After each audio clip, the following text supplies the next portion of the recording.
Ok. Bueno, pues buenas tardes a todos, a todas. Muchísimas gracias por presentarse en esta tercera sesión del Seminario de Investigación en Ciencias del Comportamiento.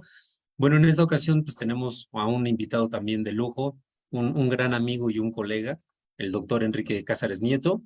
Si me permiten, voy a leer brevemente algunos elementos de su reseña curricular y después, siguiendo la dinámica que hemos tenido regularmente, le voy a dar la palabra al doctor Cázares para que nos pueda compartir el trabajo de investigación que está realizando actualmente. Y después, bueno, vamos a pasar a la parte de preguntas, comentarios, pues para enriquecer, ¿no? Y un poco también retroalimentar, ¿no? La discusión y el trabajo que amablemente nos vas a presentar, Tocayo. Muchísimas gracias. Muchas Bueno, gracias. pues brevemente, el doctor Enrique Cázares Nieto tiene una licenciatura en Derecho por la UNAM, un doctorado por parte de la Universidad Complutense de Madrid y una maestría en psicoterapia ericksoniana por el Centro Ericksoniano de México. Además, tiene estudios postdoctorales en el Laboratorio de Desarrollo Cognitivo y Aprendizaje Complejo de la Facultad de Psicología de la UNAM. Tiene diversos diplomados, algunos de ellos sistemas expertos y redes neuronales por el Instituto Tecnológico Autónomo de México, sistemas complejos por el Instituto de Ciencias de la Complejidad de París. Y bueno, digo, es una trayectoria muy larga, muy rica. Sus líneas de investigación son la filosofía del derecho, constructivismo jurídico, complejidad y derecho, metodología de la investigación jurídica y enseñanza del derecho, inteligencia artificial y derecho y epistemología jurídica aplicada. Bueno, tiene 11 libros publicados, 12 libros de ellos coordinados, 62 capítulos y una gran cantidad de ponencias en memorias de congresos, artículos también en revistas de alto impacto. Bueno, pues muchísimo más que se puede decir de tu carrera, mi estimado Enrique. Gracias por aceptar la invitación, amigo, tocayo, colega, y pues un gustazo tenerte con nosotros. Adelante, te dejo la palabra. Si gustas compartir también presentación, ya está abierta el dispositivo. Estupendo, al contrario, Tocayo, pues muchísimas gracias por la invitación y muchas felicidades para ti, Francisco, por esta iniciativa, que desde luego está a la vanguardia de lo que está ocurriendo ahorita a nivel internacional. Bueno, pues con todo gusto les voy a compartir algunas de las cosas que he estado investigando últimamente. Bueno, muchas de estas ya las conoce perfectamente Luis Enrique. Les mandé un paper, pero voy a tratar de dar un marco de panorámico previo donde se circunscribe de manera más general lo que les voy a presentar en esta ocasión. Entonces, si me permiten nada más un segundo.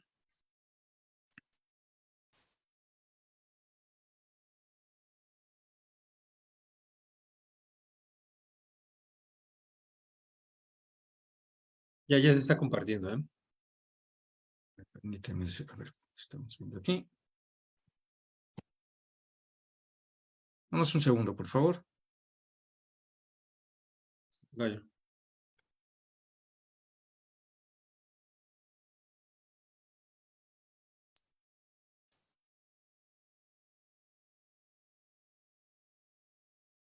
No sé.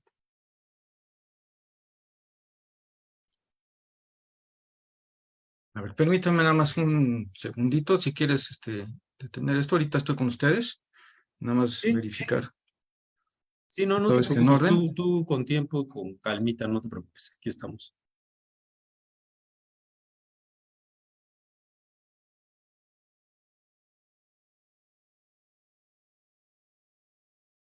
No sé por qué se abrió otra presentación, pero espero que ya esté ahora. Ya sabes, las trampas de la tecnología. Dios Tecnos que no siempre está con uno. A ver.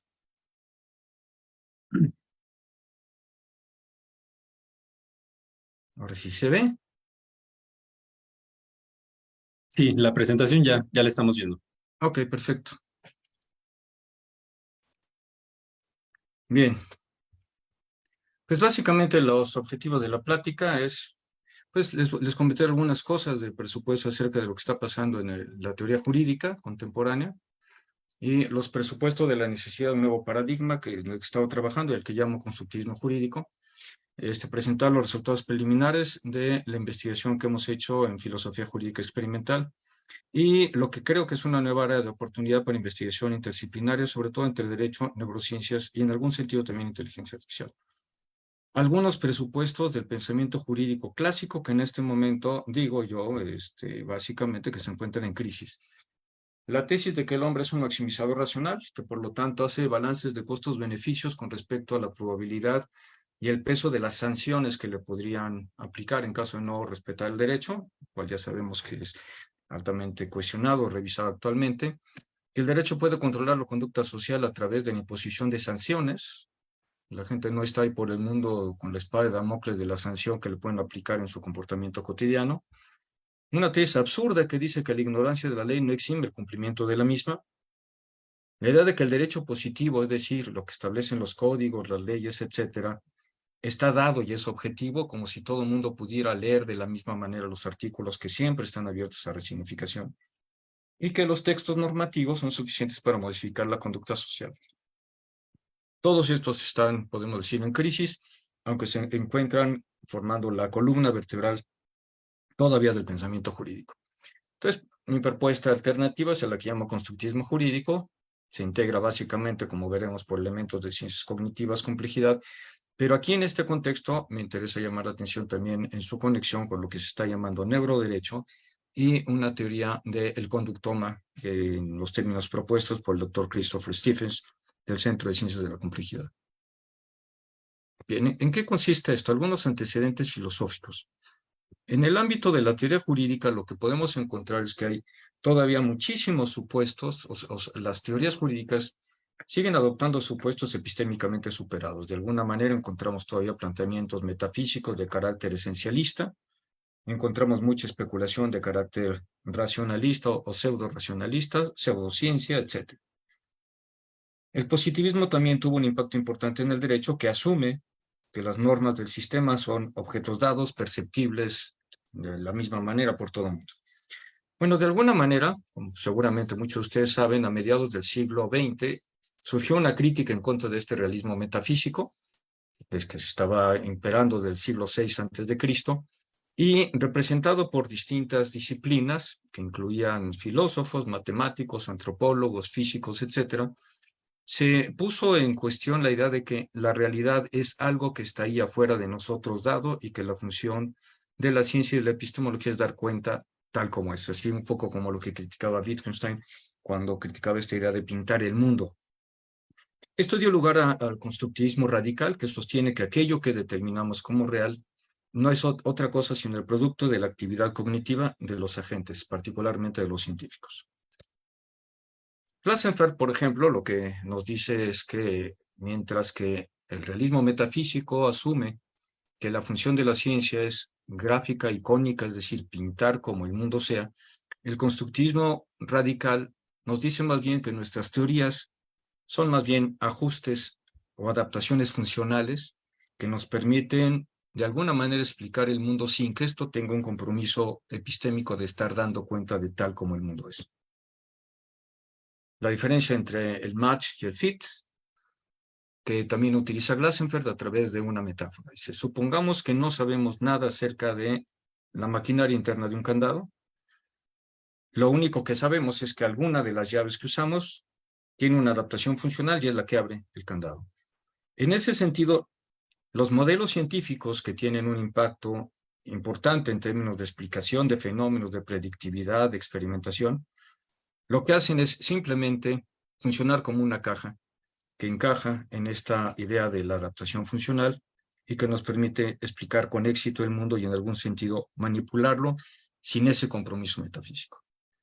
Pues curiosamente en el ámbito del derecho nadie se interesó por esta postura. En el ámbito de la sociología jurídica, sí, por ejemplo, Niklas Luhmann. En el ámbito del derecho, pero de una manera analítica, básicamente analítica, sin naturalización, Vittorio Villa de la Universidad de Palermo. Entonces, en forma sintética, los postulados de este constructivismo son que no existe realidad dada y objetiva, que este es un constructo que no se da en el frío espacio mental de los sujetos, sino que es producto de la interacción con su entorno, incluyendo la interacción con otros agentes, que el sujeto cognoscente no es un mero actor contemplativo de esta realidad, y que los constructos no son el resultado de una correspondencia con la realidad, sino producto de un proceso de adaptación funcional. Bueno, a mí me interesa de manera especial este enfoque epistémico para hacer la propuesta del constructivismo jurídico. Y en algún sentido lo circunscribo en la discusión que existe, lo voy a dar de manera muy simplificada obviamente, acerca de la relación entre la ciencia y la filosofía y los proyectos de naturalización filosófica. Bueno, como ustedes saben, la mayoría de los filósofos naturalistas suscriben una versión moderada de la filosofía naturalizada. En lo que no hay mucho consenso es cómo entender la tesis de la compatibilidad y la continuidad entre la ciencia y la filosofía. Algunos elementos vinculados con la tesis de la continuidad, encontramos una primera versión en la cual los resultados de la investigación científica se incorporan a problemas filosóficos. Por ejemplo, las investigaciones que ha hecho Libet pueden reactivar, o de hecho están reactivando, el problema de las teorías filosóficas acerca de la libertad a través del neurodeterminismo, las discusiones sobre el neurodeterminismo. Como ustedes recordarán, Libet dice que salvo un pequeño momento de veto, en realidad nuestras decisiones son el resultado de una serie de procesos subemergentes sobre los cuales no tenemos control consciente. En una segunda versión, una teoría filosófica toma un desarrollo científico para hacer como inspiración analógica. Por ejemplo, Ryan Leiter nos dice que Newton tuvo una influencia muy importante en la filosofía de Hume. Y en una tercera versión, la investigación científica se busca para someter a un grado de exigencia epistémica superior y mostrar la verdad o falsedad de una tesis filosófica, como es el caso del error de Descartes de Antonio Damasio. Es en esta tercera versión donde se circunscribe el tipo de investigación que les propongo, que estoy trabajando. Y mi definición de constructivismo jurídico es un enfoque epistémico, teórico y metodológico naturalizado mediante la integración de ciencias cognitivas, teoría de sistemas complejos, filosofía del lenguaje, que implica teoría del discurso, y su objetivo es actualizar nuestra comprensión de la incidencia del derecho positivo, es decir, leyes, códigos, etcétera, y de la teoría jurídica en la construcción social de la realidad a través de agentes e instituciones. Si en algún momento alguien quiere preguntar, por favor, o que aclare algún punto, no hay ningún inconveniente, no hay ningún problema, con todo gusto. Bueno, sí, lo que sucede en el ámbito de la teoría del derecho es que lo que tenemos son artefactos epistémicos que se olvidan de la gente. Te presentan abstraccionismos, en buena medida, una teoría del sistema jerárquico normativo que recuerda casi un sistema axiomático, etcétera. Y lo que yo trato de hacer es rescatar la vinculación de estas teorías como parte de los elementos que configuran la vida cognitiva de los agentes.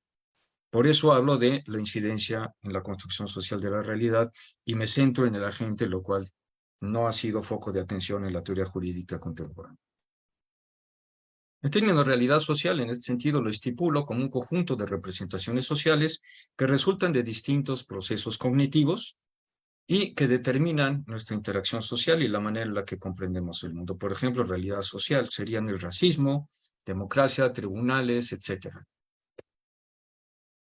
La diferencia entre realidad social y natural es que en el caso de la realidad social se puede expresarmente X crea Y, donde X denota un grupo social e Y la realidad creada. En la realidad natural no hay X que la haya creado, salvo que tengamos creencias metafísicas y que entonces fue Dios el que creó todas las cosas, ¿no? La realidad social puede entenderse entonces como una propiedad emergente de la actividad autoorganizativa de grupos e individuos que han sido constituidos. Y aquí la idea de constitutividad en el derecho es muy importante, en el sentido de Searle. Más adelante tocaré ese punto con un poco más de detalle. En este caso la fórmula sería X crea constitutivamente Y, donde Y es aquello que se crea a través de un acto de voluntad y un acto de habla. Por ejemplo, era absolutamente imposible en el mundo encontrar, jurídicamente hablando, feminicidios antes de la reforma que dio lugar al tipo penal correspondiente. En este caso hay una función constitutiva del derecho al crear la posibilidad de identificar feminicidios en el mundo, jurídicamente hablando. Disciplinas integradas, repaso muy rápido. No sé si hay alguna duda o comentario. Si es el caso, adelante, con todo gusto. Bien. De filosofía del lenguaje, básicamente un concepto que proviene de Searle. La diferencia entre reglas constitutivas, reglas regulativas, hechos brutos y hechos institucionales. Lo que nos dice Searle es que puede haber hechos en el mundo que existan independientemente de actos de habla que los constituyan. Por ejemplo, estacionar un auto, pues estacionarlo sin que haya reglas. Después puede ser que se regulen los parquímetros, costos, sanciones, etc. Pero hay ciertos hechos en el mundo que solo pueden existir porque fueron constituidos por ciertos actos de habla que corresponden a reglas constitutivas. Y el ejemplo concreto son, por ejemplo, los juegos. Pensemos en el ajedrez. En el caso del ajedrez, percibimos hechos ajedrecísticos, podemos emitir enunciados afirmativos acerca de un estado de cosas, por ejemplo, afirmar que es jaque mate. Tiene condiciones epistémicas, por ejemplo, alguien puede decir es falso, solamente se trata de jaque, etcétera, etcétera. Nada de esto podría existir en el mundo ni dar lugar a una enorme cantidad de procesos, si no es porque previamente hubieron reglas constitutivas que crearon la posibilidad de la existencia de este tipo de hechos. Esto se vuelve relevante para el derecho porque sostengo, más allá de lo que nos dice la teoría dominante, que el derecho está constituido por proposiciones normativas o prescriptivas nada más, es que el derecho está constituido por reglas de carácter constitutivo. Y aquí empieza a haber una conexión con las tesis del constructivismo epistémico. Veamos algunos de sus ejemplos. Así como en el derecho creamos la posibilidad de hechos jurídicos relevantes, podemos deconstruirlos a través de derogaciones o abrogaciones. Un par de ejemplos. Bueno, Nacho el Gato es un personaje que inventé para uno de mis libros de divulgación. Bueno, supongamos Nacho es un verdugo. Pero Nacho lo que tiene es que en la mañana pues trabaja como funcionario del Estado ejecutando a sujetos que han sido sancionados a la pena de muerte. Entonces aquí tenemos que Nacho en la mañana, bueno, electrocuta una persona, activa la palanca, en fin, se despide de los policías de la entrada sin que haya pasado absolutamente nada. Pero en la noche resulta que Nacho es miembro del Ku Klux Klan y tiene llave de acceso a la sala de ejecuciones. Pensemos que estamos en Estados Unidos, toma una persona afroamericana, la sienta en la silla, activa el switch y lo electrocuta. En términos de hechos brutos, Nacho hizo exactamente lo mismo en la mañana y en la noche. Pero jurídicamente hablando, hizo cosas muy distintas. En la mañana cumplió como un funcionario del Estado, es decir, si no electrocuta, él se hace acreedor una sanción. En la noche cometió un homicidio. En términos empíricos no hay diferencia. La diferencia tiene que ver con la manera en que las reglas constitutivas generaron modificaciones cognitivas en los agentes que llevan a hacer una sistematización distinta de lo que ha sido el caso en el mundo para efectos del derecho, que tiene como fuente, en última instancia, actos de habla. Otro ejemplo. Empíricamente hablando, el mar son olas que van y vienen en un flujo continuo. Sin embargo, los juristas distinguimos entre aguas nacionales y aguas internacionales. Si buscamos la frontera empíricamente hablando, no hay nada. Una vez más, el derecho tiene un impacto en la manera en la que configuramos aquello que consideramos real, pero que no queda solamente en un estado cognitivo de percepción, sino que juega un papel muy importante en una relación de binomio cognitivo-conductual. Si alguien ingresa a aguas nacionales sin la autorización del Estado, el Estado tiene todo el derecho, con base en el derecho internacional, de hundir el buque sin ninguna consecuencia en términos de derecho internacional. Una vez más, lo que tenemos son constructos derivados de discursos que son incorporados a la vida cognitiva de los agentes, que impactan en la manera en la que ellos sistematizan el mundo a través de sus sistemas de creencias y determinan salidas cognitivo-conductuales y desde luego también sincronización en este tipo de conductas. De las ciencias cognitivas, rápidamente, asumo que están ustedes familiarizados y si no, pues con todo gusto lo comentamos. Primero, el concepto de modelo mental, que tiene que ver con el producto de la forma en la que sistematizamos la información para determinar lo que es al caso en el mundo, así como ocurrió en el ejemplo de derecho. Podríamos decir que si entramos a un laboratorio de un físico teórico que está ante una cámara de burbujas y vemos las mismas burbujas que él, en realidad no estamos viendo lo mismo. Él estaría contando procesos subnucleares mientras nosotros simplemente estamos viendo burbujas. Esto es el resultado del modelo mental, que es el resultado de un entrenamiento específico, como su formación como físico, igual que en el caso del jurista. En el caso del derecho tenemos modelos mentales sofisticados con nuestras propias reglas de procesamiento de información y cambiamos estados de cosas del mundo a través de actos de habla, por ejemplo, una sentencia. Que la cognición es corporizada. Esto es muy importante, es decir, no únicamente es el resultado de procesos que ocurren en el encéfalo, sino que involucran a todo nuestro organismo, sistema endocrino, sistema nervioso, emociones, experiencias, memoria, etc. Esto es muy importante, ¿por qué? Porque en el derecho se asume que las decisiones son tomadas de manera absolutamente fría, racional y de manera silogística, considerando la relación entre normas, lo que se afirma que ocurrió en el mundo, y la inferencia que se permite, que esto permite. Que la cognición situada también es muy importante porque cambiamos de estados de cognición corporizada sin que sean el producto de un acto de voluntad necesariamente. Cuando estamos en una conferencia tenemos ciertos procesos atencionales de concentración, rescatando información de memoria a largo plazo, memoria de trabajo, y cuando termina la conferencia, todo eso se diluye, se relaja sin que sea el resultado de una inferencia o el resultado de una instrucción declarativa que diga, dado que ya acabó la clase, ahora ponte en estado relajado.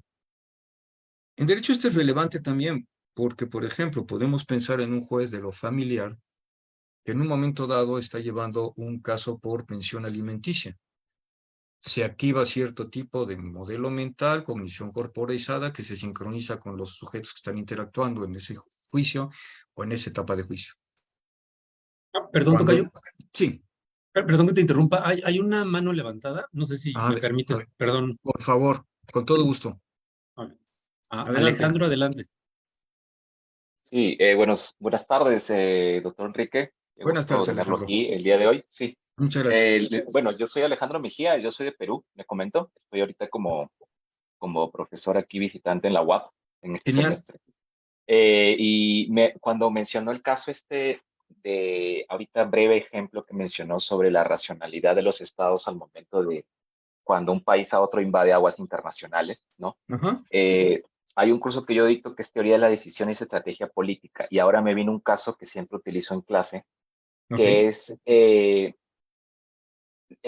escenario que usted plantea, pues es cuando claramente es la defensa territorial y todo eso, y que la racionalidad del Estado pues te lleva a que actuar en, obviamente, respeto de tu soberanía, ¿no? Ujú. ¿Qué hacemos en un caso donde, bueno, está pasando ahorita en Perú y siempre pasa, ¿no? Que tenemos esta conjunción, pues, por ejemplo, embarcaciones de potencias mundiales como China, por ejemplo, que invade aguas o en realidad ingresa a aguas, por ejemplo, del Perú, a hacer pesca ilegal. Cuando, por ejemplo, uno de los requisitos que entran los barcos a Perú o la costa sudamericana es para los barcos chinos para hacer refacciones, ¿no? Cargar combustible y todo eso. Sin embargo, en estas últimas 2 semanas, justamente hace una semana pasado un caso, 70 embarcaciones entran en territorio y han desconectado el GPS que, por ejemplo, el Perú les pide que tengan para saber la ruta, ¿no? Y bueno, caen en el problema de la pesca ilegal, pues, de pota, ¿no? O calamar. ¿Qué hacemos en ese escenario? O sea, el Estado deja de ser racional en el respeto de su soberanía y sus aguas como tal, porque hay una normativa y todo por ahí, hay toda una construcción jurídica. ¿Por qué no actuar igual que el primer escenario? ¿No? Vamos a una lógica de que de un país que es, pues vamos a decirlo así, ¿no? Todavía que no está en esa órbita de los países de potencia mundial, que alteraría, no sé, tratados de libre comercio, mil cosas que tiene con China el país, muy dependiente en lo económico, y por el tal no actúa en ese escenario así, a diferencia de lo que sí pasaría, pues como usted menciona, en una defensa de aguas territoriales. Me interesa entender la racionalidad del Estado, ¿no? Frente a dos escenarios igual de importantes, igual de discusión de fondo de soberanía, pero donde hay otras lógicas de comportamiento del Estado frente a esas situaciones. Gracias. Sí, efectivamente. Lo que me interesaba resaltar ahí es cómo resaltamos constitutivamente cierto tipo de estados de cosas que corresponderían con base en derecho. Ahora, el hecho de que las decisiones impliquen, que es parte de lo que les quiero presentar más adelante, la tesis de que implica únicamente procesos racionales es algo que a mí me interesa mucho relativizar. Porque si bien es cierto que jurídicamente hablando podría haber sido posible que se llevara a cabo alguna especie de reacción internacional por el Perú, empiezan a operar otro tipo de cálculos y de ponderaciones que forman parte de variables que determinan el tipo de salida conductual que resulta ser más conveniente, con base en otro tipo de racionalidad que no necesariamente es la fríamente jurídica. Es decir, contrariamente a lo que nos cuentan, los operadores jurídicos ponderan, incluyendo, además del módulo técnico del derecho, muchos otros elementos cognitivos que forman una parte muy importante de cómo decides. Es decir, el derecho no es algo que constriña cognitivamente como nos han contado. Las personas que se dedican al lavado de dinero, al flujo de capitales ilegales, etcétera, no es que no conozcan derecho, lo conocen muy bien. Lo que pasa es que hay otros módulos que intervienen y que definen codependientemente la manera en la que estos adaptan el derecho precisamente para poder evitar dejar rastro de sus hechos ilícitos. Entonces, en este caso también pueden entrar cálculos económicos en términos de las consecuencias que se podrían seguir si yo tomo una reacción internacional en contra de China, en función de los tratados internacionales que también son jurídicos que tengo con China, o incluso otro tipo de reacciones que pudieran implicar incluso alguna especie de conflicto armado en otro tipo de contextos. Entonces, lo que trato de hacer precisamente es mostrar que este mito de las decisiones racionales no describe exactamente cómo opera el derecho en la construcción social de la realidad. No sé si con eso te contesté tu pregunta. Sí, claro que sí. Justo eso es lo que iba, ¿no? Cuando hay otras, se pondera otras cuestiones económicas, ¿no? Así es. También la racionalidad del Estado, pues de ahí se adecua a eso, ¿no? A otros Claro. temas que ya son intereses, ¿no? Vamos a decir, económicos y demás, pues propiamente de todo este mundo Y, globalizado, ¿no? y que a fin de cuentas también están embarcados, están constituidos por el derecho, porque es resultado de tratados comerciales. Sí, sí, así es. Eso es lo que siempre me parece curioso en la pesca ilegal, ¿no? Que hay de ¿No? parte de estos países de, bueno, China sobre todo, en las costas del Pacífico, ¿no? Gracias, doctor. Claro. No, al contrario. Muy bien. Si no hay algún otro Sí, comentario, hay otra participación, mi sí, estimado tocayo, tocayo. adelante, por favor. Sí, Eh, F, FAB, que no sé su nombre, si Es, gustas. sí, soy Francisco. Es algo muy Ah, breve. Sí. Francisco, adelante. Doctor, es que ahorita ya me quedó un poco más claro lo que también está diciendo en el texto que nos compartieron del sistema complejo que tratan de ilustrar con todo lo que nos describe, que está hablando de una especie sí, de entradas que serían como todos estos procesos cognitivos que describe, después está hablando de salidas conductuales. Pues en el inter entre esos dos, digamos, elementos del sistema, ocurre toda una serie de distintos procesos y por lo cual creo que es también conveniente hacer una distinción entre distintos tipos de actores sociales, porque si bien este texto está orientado sobre todo a lo que ocurre en el ámbito de la toma de decisiones eh, en el ámbito del derecho propiamente, pero también sería recomendable pensar en lo que acaba de mencionar también, por ejemplo, en el caso de otro tipo de actores sociales, por ejemplo, los que cometen actos ilícitos, que también ahí tendríamos que pensar en un conductoma alterno o también, digamos, una especie de conductomas de menor jerarquía que se van acoplando en todo este mapa que ustedes tratan de ilustrar,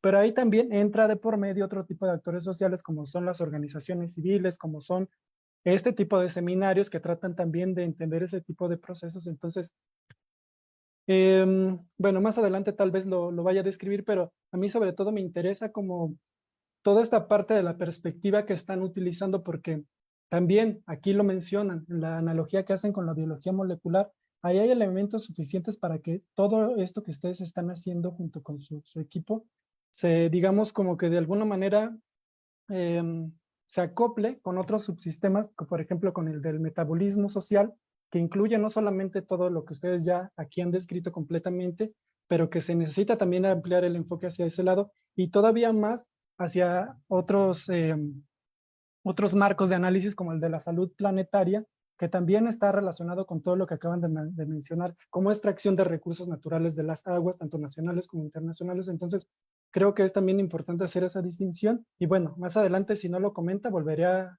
preguntarle algo. Gracias. totalmente de acuerdo. Y sí, bueno, aunque sea, podemos dar una respuesta provisional. Si revisamos todos los grandes problemas que hay, crimen organizado, o sea, narcotráfico, trato de personas, cambio climático, todo eso tiene que ver con conducta humana. La pregunta en el fondo es, ¿cómo la cambiamos? Porque así como el derecho pretende ser una ingeniería social, la filosofía política también pretende incidir en la manera de pensar y tomar decisiones, y la ciencia política y la economía. Pero, por ejemplo, quienes en algún momento hemos hecho terapia, o sea, como terapeutas, nos damos cuenta de lo terriblemente difícil que puede generar un cambio conductual. Entonces, el gran reto es cómo y bajo qué tipo de criterios podemos tratar de incidir en cambios conductuales en distintas escalas. Y está totalmente dentro de esto lo que estás comentando, que es muy interesante.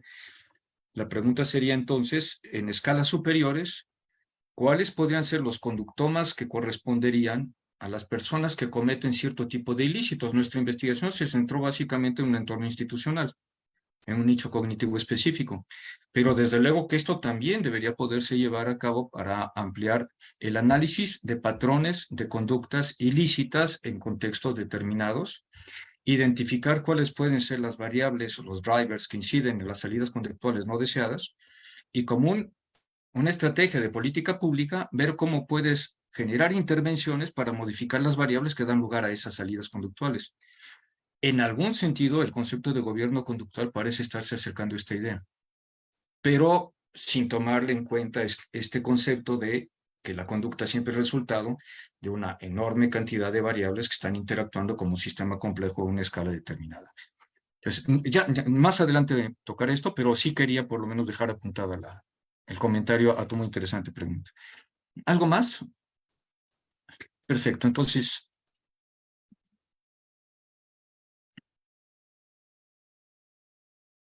Bien. Entonces tenemos la cognición situada.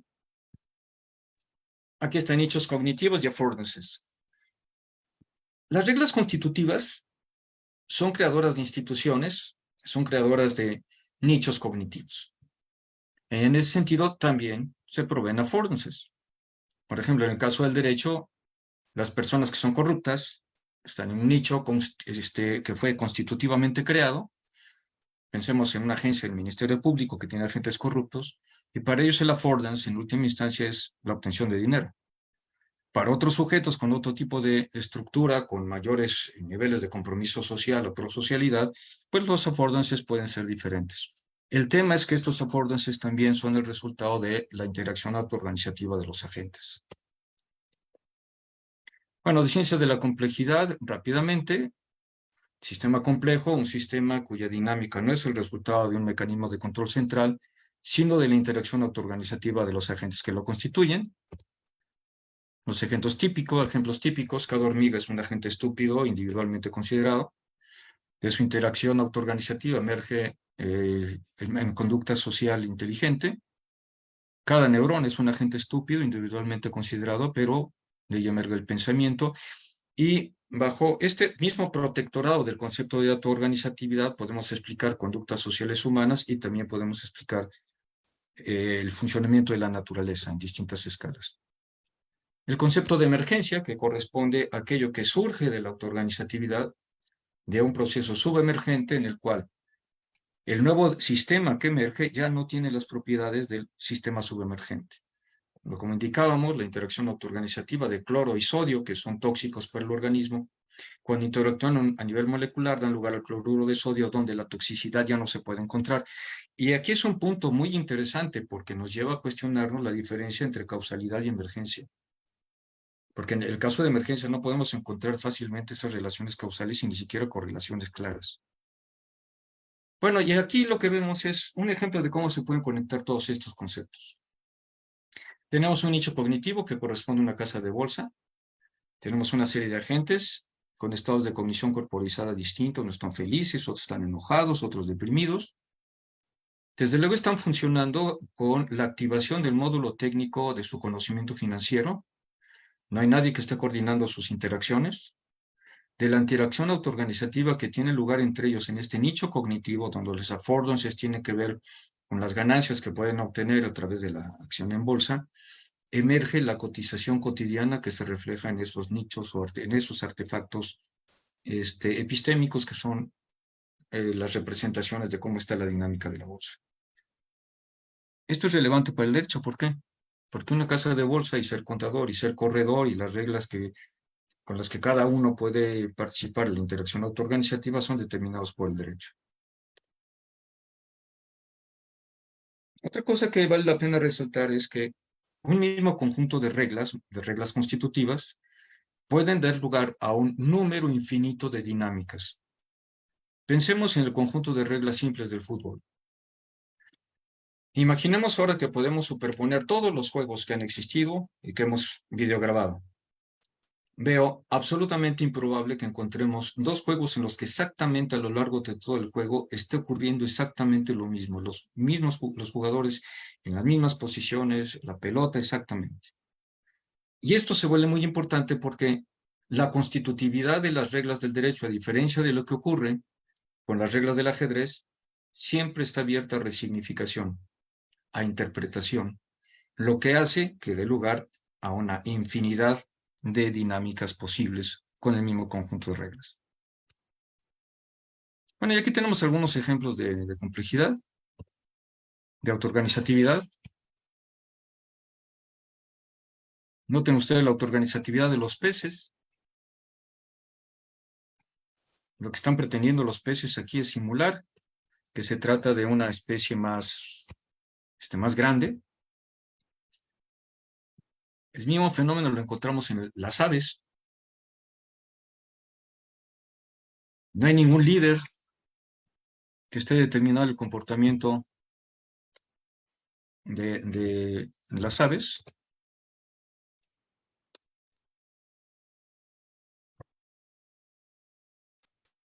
Las hormigas, con distintas posibilidades de autoorganizatividad.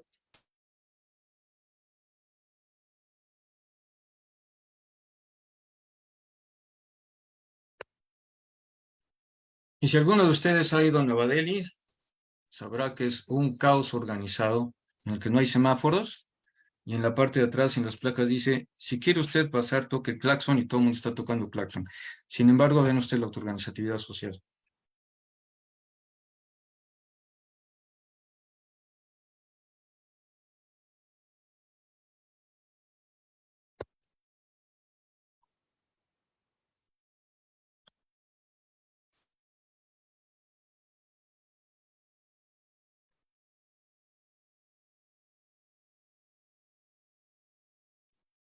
Ok. ¿Todas hasta aquí? Bueno, entonces ya tenemos constitutividad, la base epistémica, la idea de la constitutividad del derecho, su conexión con ciencias cognitivas, con ciencias de la complejidad, y ahora, neuroderecho. Una de las escalas en las que podemos analizar esta parte del binomio cognitivo-conductual, pues puede corresponder a lo que podríamos llamar una dimensión que es eco, socio, psico, neuro, endocrina, lo cual nos representa el sistema complejo de la vida cognitiva de un agente, pero ya hemos visto que esa vida cognitiva de la gente está determinada por las relaciones que definen codependientemente esos estados en función de los entornos sociales y de los nichos en los cuales interactúan. Mi propuesta de definición para neuroderecho es una interdisciplina encargada de estudiar la regulación jurídica de investigaciones en neurociencias, que eso tiene que ver con el apoyo en la práctica de las neurociencias al derecho, pero también de la actividad neurológica de los agentes, que son operadores jurídicos, o de quienes están realizando hechos ilícitos. En este último sentido, en uno es la ética de las neurociencias, donde derecho es entendido de manera no jurídica, sino ética, la abolición de la palabra. El derecho de las neurociencias, que incluye la regulación de la investigación científica en neurociencias, regulada por el derecho. La neurocriminología forense, que tiene que ver con la manera en la que éstas pueden ayudar a la determinación de culpabilidad o no culpabilidad. La neuroepistemología forense, que tiene que ver con la manera en la que las neurotecnologías pueden ayudar a determinar la verdad o falsedad en el derecho, y el estudio de las propiedades socio-neurocognitivas de los operadores jurídicos, que es donde me centraré a continuación. Y en este sentido propongo la definición de neuroderecho como el estudio de los mecanismos neurológicos implicados en las conductas que instancian constructos normativos jurídicos. ¿Por qué hablo de constructos y no de normas? Porque los enunciados de las leyes siempre son, como he dicho, están abiertos a resignificación, a interpretación, a atribución de significados diferentes, a conexiones diferentes, etc. Es decir, no hay un derecho dado, se construye. Bueno, como una referencia, se puede considerar parte de la neurociencia social, que surgió en 1992, y que es el resultado de muchos avances tecnológicos que tienen que ver con las imágenes cerebrales que ya conocemos, avances en hemodinámica, etcétera, etcétera. Bueno, resulta que las neurociencias han tenido un impacto en muchas áreas y pues también están surgiendo alejadas de la parte clínica, impactos que si no tenemos cuidado, pues incurren en ser neurocosas, ¿no? Tenemos neurooratoria, neuro lo que sea, hasta neurococina debe haber por ahí. Bueno, hay un espacio para la neuroética, espacio para la neuroeconomía, y ha empezado a surgir un interés en el neuroderecho. Y aquí tenemos una gráfica que nos muestra de manera exponencial cómo ha ido incrementando la producción en este terreno. Y esto se conecta con el conductor. Este es un proyecto PAPIT en el que soy corresponsable con Christopher Stephens y con Rolando Díaz Lobin. Christopher, de Investigaciones Nucleares, también está en el C3, y Rolando, que está en la Facultad de Psicología. Bueno, Christopher Stephens utiliza la expresión conductoma siguiendo una analogía con el ámbito ómico de la biología molecular. Y básicamente designa la relación que tiene lugar en un universo de factores, tanto intrínsecos como extrínsecos, pensémoslo en términos de variables, que determinan las salidas conductuales, y que va desde distintas escalas, desde lo genético hasta los fenómenos socioculturales, que incluyen el elemento jurídico y el político. La investigación de Chris básicamente está centrada en la obesidad, y él como científico de datos, cuando tiene una enorme base de datos, básicamente la sigue armando todo el tiempo, y lo que hicimos nosotros fue ver de qué manera se podía aplicar la propuesta matemática de Christopher Stephens y metodológica al ámbito del derecho. El punto distintivo del conductoma, en realidad, o sea, la idea de que la conducta es resultado de distintas variables no es del todo novedosa, está en la For Cognition, por ejemplo, sino que básicamente presenta una propuesta de modelo matemático para poder cuantificar los factores de la toma de decisiones a través de un modelo predictivo y poder identificar cuáles son las funciones de optimización de en mi caso, de los operadores jurídicos. El problema en general. Bueno, como hemos dicho, el derecho genera nichos cognitivos, pero el problema es que en los nichos cognitivos pueden surgir dinámicas emergentes contrarias a las esperadas. Y aquí me permito citar rápidamente Philippe Zimbardo y el efecto Lucifer. Como seguramente ustedes saben, Zimbardo es conocido como el padre de la psicología de la maldad, y lo que él pretende hacer, aunque no lo explicita, es un trabajo de naturalización filosófica, y aunque tampoco se declara como complejólogo, su investigación es compatible con la complejidad, frente a las posturas filosóficas sobre la naturaleza humana, que si somos buenos por naturaleza o malos por naturaleza. Zimbardo trata de mostrar experimentalmente que ser perverso es una cuestión no es disposicional, sino que es situacional. Ahí está la cognición situada y todo lo que vimos anteriormente. Hace su experimento en el sótano de la Universidad de Stanford. Incluye una serie de variables conductuales, y lo que obtiene es la emergencia de la dinámica perversa de las prisiones reales. Algunos de los estudiantes, que lo que hacen es desarrollar lo que él llama crueldad creativa, empiezan a comportarse de manera muy cruel y dan lugar también a que algunos de los prisioneros ficticios presenten síntomas de depresión y de conductas semejantes a lo que ocurre en los entornos reales. Bueno, Zimbardo más adelante trata de averiguar qué es lo que sucede en entornos no controlados. Identifica que lo mismo pasa en Abu Ghraib, por ejemplo, donde si aquellos eran estudiantes, en este caso eran americanos, buenos padres de familia, militares ejemplares, y dieron lugar a toda esta serie de circunstancias propias del efecto Lucifer, como inventarse torturas. Estas personas les decían que si bajaban los brazos se electrocutaban y no había nada. los trataban como si fueran animales. A ver aquí. En este caso está vestido, pero los tenían sin ropa para generar el efecto psicológico de que ni siquiera la ropa los podía defender de que los perros les arrancaran las vísceras. Y curiosamente esta persona, esta chica, aparece sistemáticamente en fotografías con ese símbolo de éxito al lado de cadáveres. Lo más llamativo y racional de esta situación es que nunca obtuvieron información de inteligencia útil, que es lo que supuestamente justificaba Abu Ghraib. Es decir, ¿qué es lo que estamos viendo? La función constitutiva de la creación de nichos cognitivos por parte del derecho, que lo que pretende es obtener ciertas dinámicas emergentes deseadas socialmente, en este mundo de la infinidad de dinámicas a la que puede dar lugar un marco constitutivo, lo que puede hacer es emerger el efecto Lucifer. Y eso es justo lo que ocurre frecuentemente en las instituciones en México.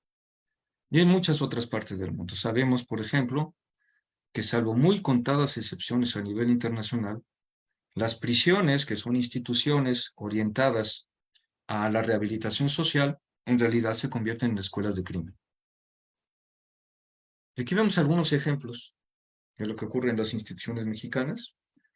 Lo único que quiero es estar con mi familia, mis hijas, mis hijos y mi esposo. Estoy en el centro de readaptación social y me trajeron con engaños, voy a cumplir 3 años aquí. Me sentenciaron a 21 años de prisión. Estamos hablando de Jacinta, la señora indígena que supuestamente secuestró a 6 aves. ¿Me quieren decir ustedes cuáles pudieron haber sido las condiciones epistémicas que pudieron haber determinado la verdad del enunciado? La señora Jacinta secuestró a 6 aves. ¿Me quieren decir dónde se encuentran los mecanismos de carácter moral, de prosocialidad, de teoría de la mente, cuando la sentencia un juez a 21 años de prisión? Otro caso, una chica, estoy aquí desde hace 2 meses, supuestamente por robo de oso de peluche. Las evidencias eran fotografías del oso en el estante y fotografías del estante sin el oso. En México, las cárceles y los juzgados se conectan a través de este túnel que aparece en este documental, y pues lo que nos dicen es que algún agente del Ministerio Público es que los culpables llegan 1, 2, 3 o más veces por algún delito, y es entrar y volver a salir porque no pasa absolutamente nada. Bueno, no me voy a detener más en esto. Bueno, en una ocasión, en una investigación que hice, me decía un secretario proyectista, pues no se haga, doc, todos sabemos que la justicia en México no existe. Y Luis Pázara, en un libro sobre cómo deciden los jueces en materia penal en el Distrito Federal, refiere el caso de un juez de primera instancia que decía, miren, recuerdo un caso de un joven cuya inocencia era tan evidente que lo declaré culpable. Ojo, ¿eh? Al fin que la segunda instancia lo declararé inocente. Lástima que no fue así. Aquí lo que hizo fue un pequeño modelo donde todas esas esferas que ven ustedes son distintas variables que pueden incidir en el comportamiento dispráctico de una institución. En este caso, en la determinación de la verdad, en un juicio penal. Y lo que encontramos es que la probabilidad de que se determine la verdad en un juicio penal es inversamente proporcional al número de instituciones que participan, y hay varias que participan ahí. La policía judicial, servicios periciales, etcétera, etcétera. Incrementemos esto a nivel de todas las instituciones mexicanas y la manera en la que todas ellas se están interconectando. La estafa maestra que implicó pues, a Mario Fabio Beltrones, implicó a Videgaray en la Secretaría de Gobernación, los distintos gobernadores de distintos estados de la República, las factureras, los contubernios con las auditorías estatales y los supuestos prestadores de servicios fantasma. Todo eso nos está hablando de cómo hay estructuras emergentes de autoorganizatividad que son totalmente contrarias a lo que esperaría el derecho. Y desde luego detrás de esto está la corrupción. Bueno, el constructivismo jurídico, además de pretender explicar, pretende influir en modificaciones en la realidad social, y aquí es donde aparece el problema de investigación del proyecto. Pero antes, no sé si hay alguna pregunta. Muy bien. Nuestra pregunta entonces es, ¿Cómo puedo modelar? La manera en la que los operadores jurídicos realmente toman sus decisiones en una escala que incluya no solamente las salidas conductuales, sino que también incluya rasgos neurofisiológicos, resultados electrodérmicos, electroencefalográficos en el caso de los jueces, y que al mismo tiempo permita dar sustento a la tesis de que las decisiones corresponden a conductas que emergen de la interacción de muchas variables, cada una de las cuales puede tener peso diferente, e incluso la conducta puede ser el resultado de la combinación de los pesos distintos de distintas variables. Para enfocar esto en un tipo de decisión específica, y aquí viene el elemento de filosofía naturalizada, seleccionamos un viejo debate, viejísimo, en dos concepciones del derecho, los jus positivistas, que dicen que el derecho provee de razones protegidas para la acción independientemente de cualquier otra, incluyendo las morales, y los jus naturalistas, que dicen que en caso de conflicto entre derecho y moral, debe prevalecer la moral.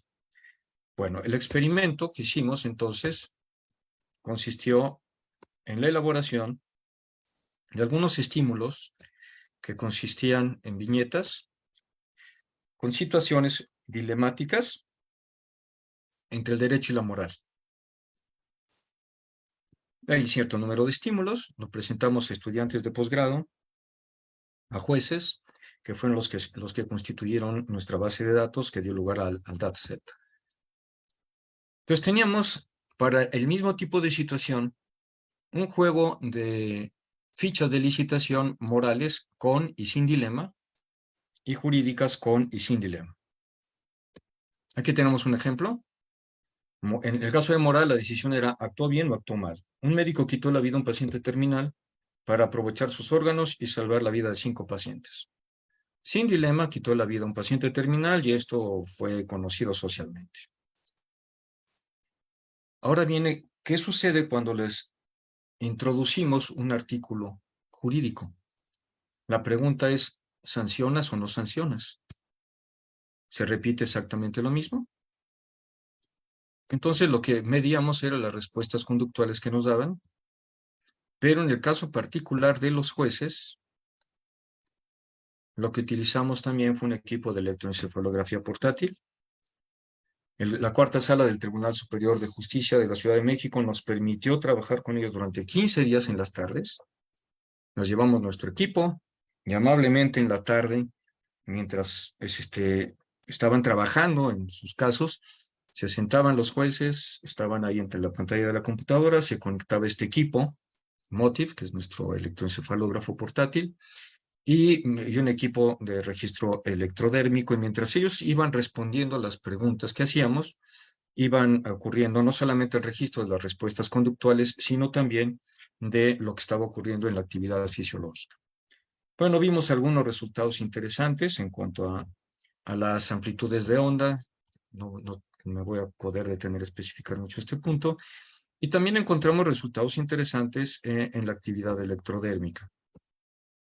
El modelo que utilizamos es el de potenciales a eventos, que tiene que ver con el registro de las modificaciones eléctricas en ciertas zonas del cerebro cuando se está realizando una función, que en este caso eran las decisiones. Y tenemos algunos resultados estadísticos acerca de nuestras respuestas. También vimos la diferencia que existe entre lo que declaran los justnaturalistas, los positivistas y otros. Es decir, debíamos esperar una coincidencia entre el actuó mal moralmente y no aplico el derecho por parte de los justnaturalistas, lo cual no siempre se dio. Y en el caso de los positivistas, decir que el derecho prevalece, incluso aunque yo haya dicho en la respuesta moral que moralmente estaba bien, tampoco encontramos una congruencia en ese sentido. Del dataset, lo que hicimos fue aplicar un modelo matemático, que aquí está la propuesta de Christopher Stephens, en el que desarrollamos primero un modelo de cálculo bayesiano, un clasificador bayesiano, que nos permitió ordenar las clases de las respuestas. Aplicamos un cálculo de épsilon para la determinación del grado de significancia estadística de los resultados. Y para la determinación de cuáles eran los pesos de los distintos drivers que fueron relevantes y la combinación de esos pesos para la respuesta final, utilizamos una métrica de F1 score. La discusión. Bueno, efectivamente lo que vimos es que las decisiones jurídicas sí emergen de la dinámica de un universo de distintas variables. Pudimos ver en algún sentido cuáles de esas variables son las que juegan un papel en las decisiones e incluso en la combinación de las mismas. Nos dimos cuenta que contrariamente a lo que nos hacen o nos han vendido de que se pueden tomar decisiones de manera fríamente racional, aún en los que se calificaban como los use positivistas, el dilema sí afectaba las respuestas, lo cual se podía mostrar en una anticipación del comportamiento que registrábamos en los resultados electroencefalográficos y electrodérmicos. En algunas ocasiones lo que sí pudimos identificar es que al parecer, o podríamos asumir que la parte emocional está activando el sistema límbico, amígdala, etcétera, pero que en algún sentido la formación jurídica para los positivistas implicaba un equilibrio corticolímbico en el sentido de que en el neocórtex frontal dorsolateral había cierto tipo de actividad que nos hacía suponer que la creencia que ellos suscribían en términos teóricos generaba un mecanismo de control con respecto a la tendencia límbica natural, es decir, de decidir con base en sus creencias morales. No pudimos llegar a hacer investigación a niveles subcorticales, desafortunadamente por la pandemia. Bueno, algunos resultados es que algunas de las respuestas no fueron diferentes entre estudiantes y jueces, lo cual resulta ser llamativo por la experiencia que tienen los jueces con respecto a los estudiantes. Vimos algunos de los factores metajurídicos y aquí hay algunas respuestas interesantes. Cuando les preguntábamos a los jueces ¿y por qué decidió como decidió? Las respuestas fueron muy interesantes. Encontramos sesgos cognitivos, inferencias espurias, teorías implícitas y encontramos incluso experiencias personales. Esto fue muy interesante porque, por ejemplo, bueno, no me voy a detener mucho ya en esto que son datos muy específicos, la diferencia entre hombres y mujeres, etcétera. Pero, por ejemplo, lo que nos decía la situación era la siguiente. No los voy a cansar con la estadística. La situación era la siguiente. Bueno, esto sí puede ser relevante. El planteamiento del estímulo era, una señora se encuentra en su casa, ella está con sus hijas en un segundo piso y escucha que, digamos que está en Sinaloa, por decir, y entonces se escucha que entran unos sicarios a la planta baja de su casa. Ella sabe que si se percatan de que ella está arriba con sus hijas, pues la van a matar a ella y a sus hijas, y tiene un bebé. Para evitar que el bebé alerte a los sicarios, entonces lo que hace es pues, asfixia al bebé que estaba empezando a llorar. La pregunta moral, ¿actuó bien o actuó mal? La pregunta jurídica, acuérdate del delito de infanticidio o homicidio, ¿sancionas o no sancionas? Respuesta de uno de los jueces. Bueno, resulta que, pues mire, si usted me hubiera hecho esta pregunta hace 2 años, le diría que, pues sin duda la sanciono. No sanciono, pero fíjese que tengo un niño de 2 años y después de que he sido padre, pues la manera en la que yo veo la paternidad, entonces yo castigaría el que hubiera privado de la vida al bebé. ¿Qué es lo que vimos ahí? Un cambio en una experiencia subjetiva modificó la manera en la que esa experiencia subjetiva llevaba a modificar o adaptar el derecho para dar una decisión congruente con elementos metajurídicos que no tenían que ver con el modelo mental técnico. Alguna de las otras cosas interesantes que encontramos es que, utilizamos metadatos, datos psicométricos de 2 pruebas, una que se llama el IRI, que lo que mide es el grado en el que alguien puede ejercitar teoría de la mente y hacerse una representación de lo que pasa en el otro, fundamentos morales y, en el caso de los jueces, los resultados neurofisiológicos que hemos visto. Bueno, encontramos que gente que tiene una calificación baja en el IRI, por ejemplo, le da olímpicamente lo mismo sancionar o no sancionar. Este dato podría ser relevante, por ejemplo, si estamos pensando en criterios de selección de operadores jurídicos que tienen que tomar decisiones importantes que involucran la relación con otras personas, por ejemplo, un ministerio público. ¿Qué sucede con los ministerios públicos y la indolencia que tienen cuando aparece una chica que ha sido víctima de violación? Y a mí, desafortunadamente, me ha tocado escucharlos hacer bromas acerca de eso. ¿Qué es lo que pasa en casos como Maricela Escobedo, en la cual, a pesar de todo el movimiento que hubo, permanecían absolutamente indolentes?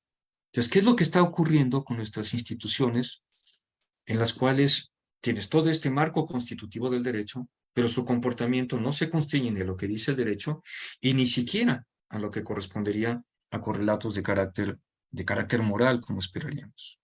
Y la gran pregunta, ¿y cómo lo podemos revertir? Bien.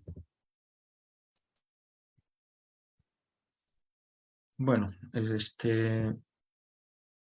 encontramos diferencias en la amplitud de algunas zonas de onda que nos hicieron suponer que en el caso de los dilemas, la amplitud de onda que esperaríamos tiene que ver con los correlatos racionales no fue tan grande como esperábamos, lo cual nos hace suponer que ahí operan mecanismos de carácter emocional, en el caso de dilema, más que de carácter racional. Bien. Bueno, esto invita a la reflexión de que las decisiones jurídicas, al menos en los casos con dilemas, comienzan con procesos emocionales como muestran resultados de la actividad electrodérmica. Bueno, aquí lo que tenemos es un resumen de la dinámica de la investigación, el input que corresponde a los estímulos, el registro electrodérmico, electroencefalográfico, las medidas de las respuestas conductuales, etcétera. Y bueno, con todo esto no me queda sino pues agradecer a Salia, que estuvo también con nosotros, y es la responsable del Laboratorio de Neurocognición Social de la Facultad de Psicología, y a mi equipo de investigación. Bueno, pues esto es lo que les podría contar, y desde luego pues quedo abierto a sus comentarios, críticas, dudas, etcétera. Muy bien, muchísimas gracias. Te agradecemos mucho, tocayo. Muy interesante. La verdad es que creo que nos dejas con un montón de temas para procesar, de preguntas, de planteamientos. Y creo que la intersección con todo lo que hemos estado trabajando acá, con ciencias del comportamiento, creo que hay preguntas y hay toda una serie de propuestas que se intersectan. Así que creo que mucho de lo que estás planteando tiene también, como tú dirías, un correlato con temas de economía del comportamiento, Así con es. otras áreas de ciencias del comportamiento, y creo que eso puede enriquecer bastante también el panorama y el trabajo que nosotros estamos haciendo acá. Así que bueno, me gustaría, bueno, pues vamos entonces a pasar a la parte de preguntas, participaciones, dudas. Creo que hay muchas cosas que comentar. Así que bueno, vamos a ver quiénes quieran compartir sus puntos de vista, si quieren que comentemos algunas otras cosas que ya se han estado diciendo, y para que le demos la oportunidad a nuestro ponente de que pueda ahondar en algunas de ellas, o explicar algunos elementos de manera alternativa. Así que bueno, pues adelante, a ver, no sé si gustan poner la manita, y con todo gusto les vamos dando la palabra. Y así podemos, si quieren, en lo que van considerando su participación, vamos haciendo una lista, si te parece bien, tocayo, Como igual unas quieran, 3 participaciones, ¿no?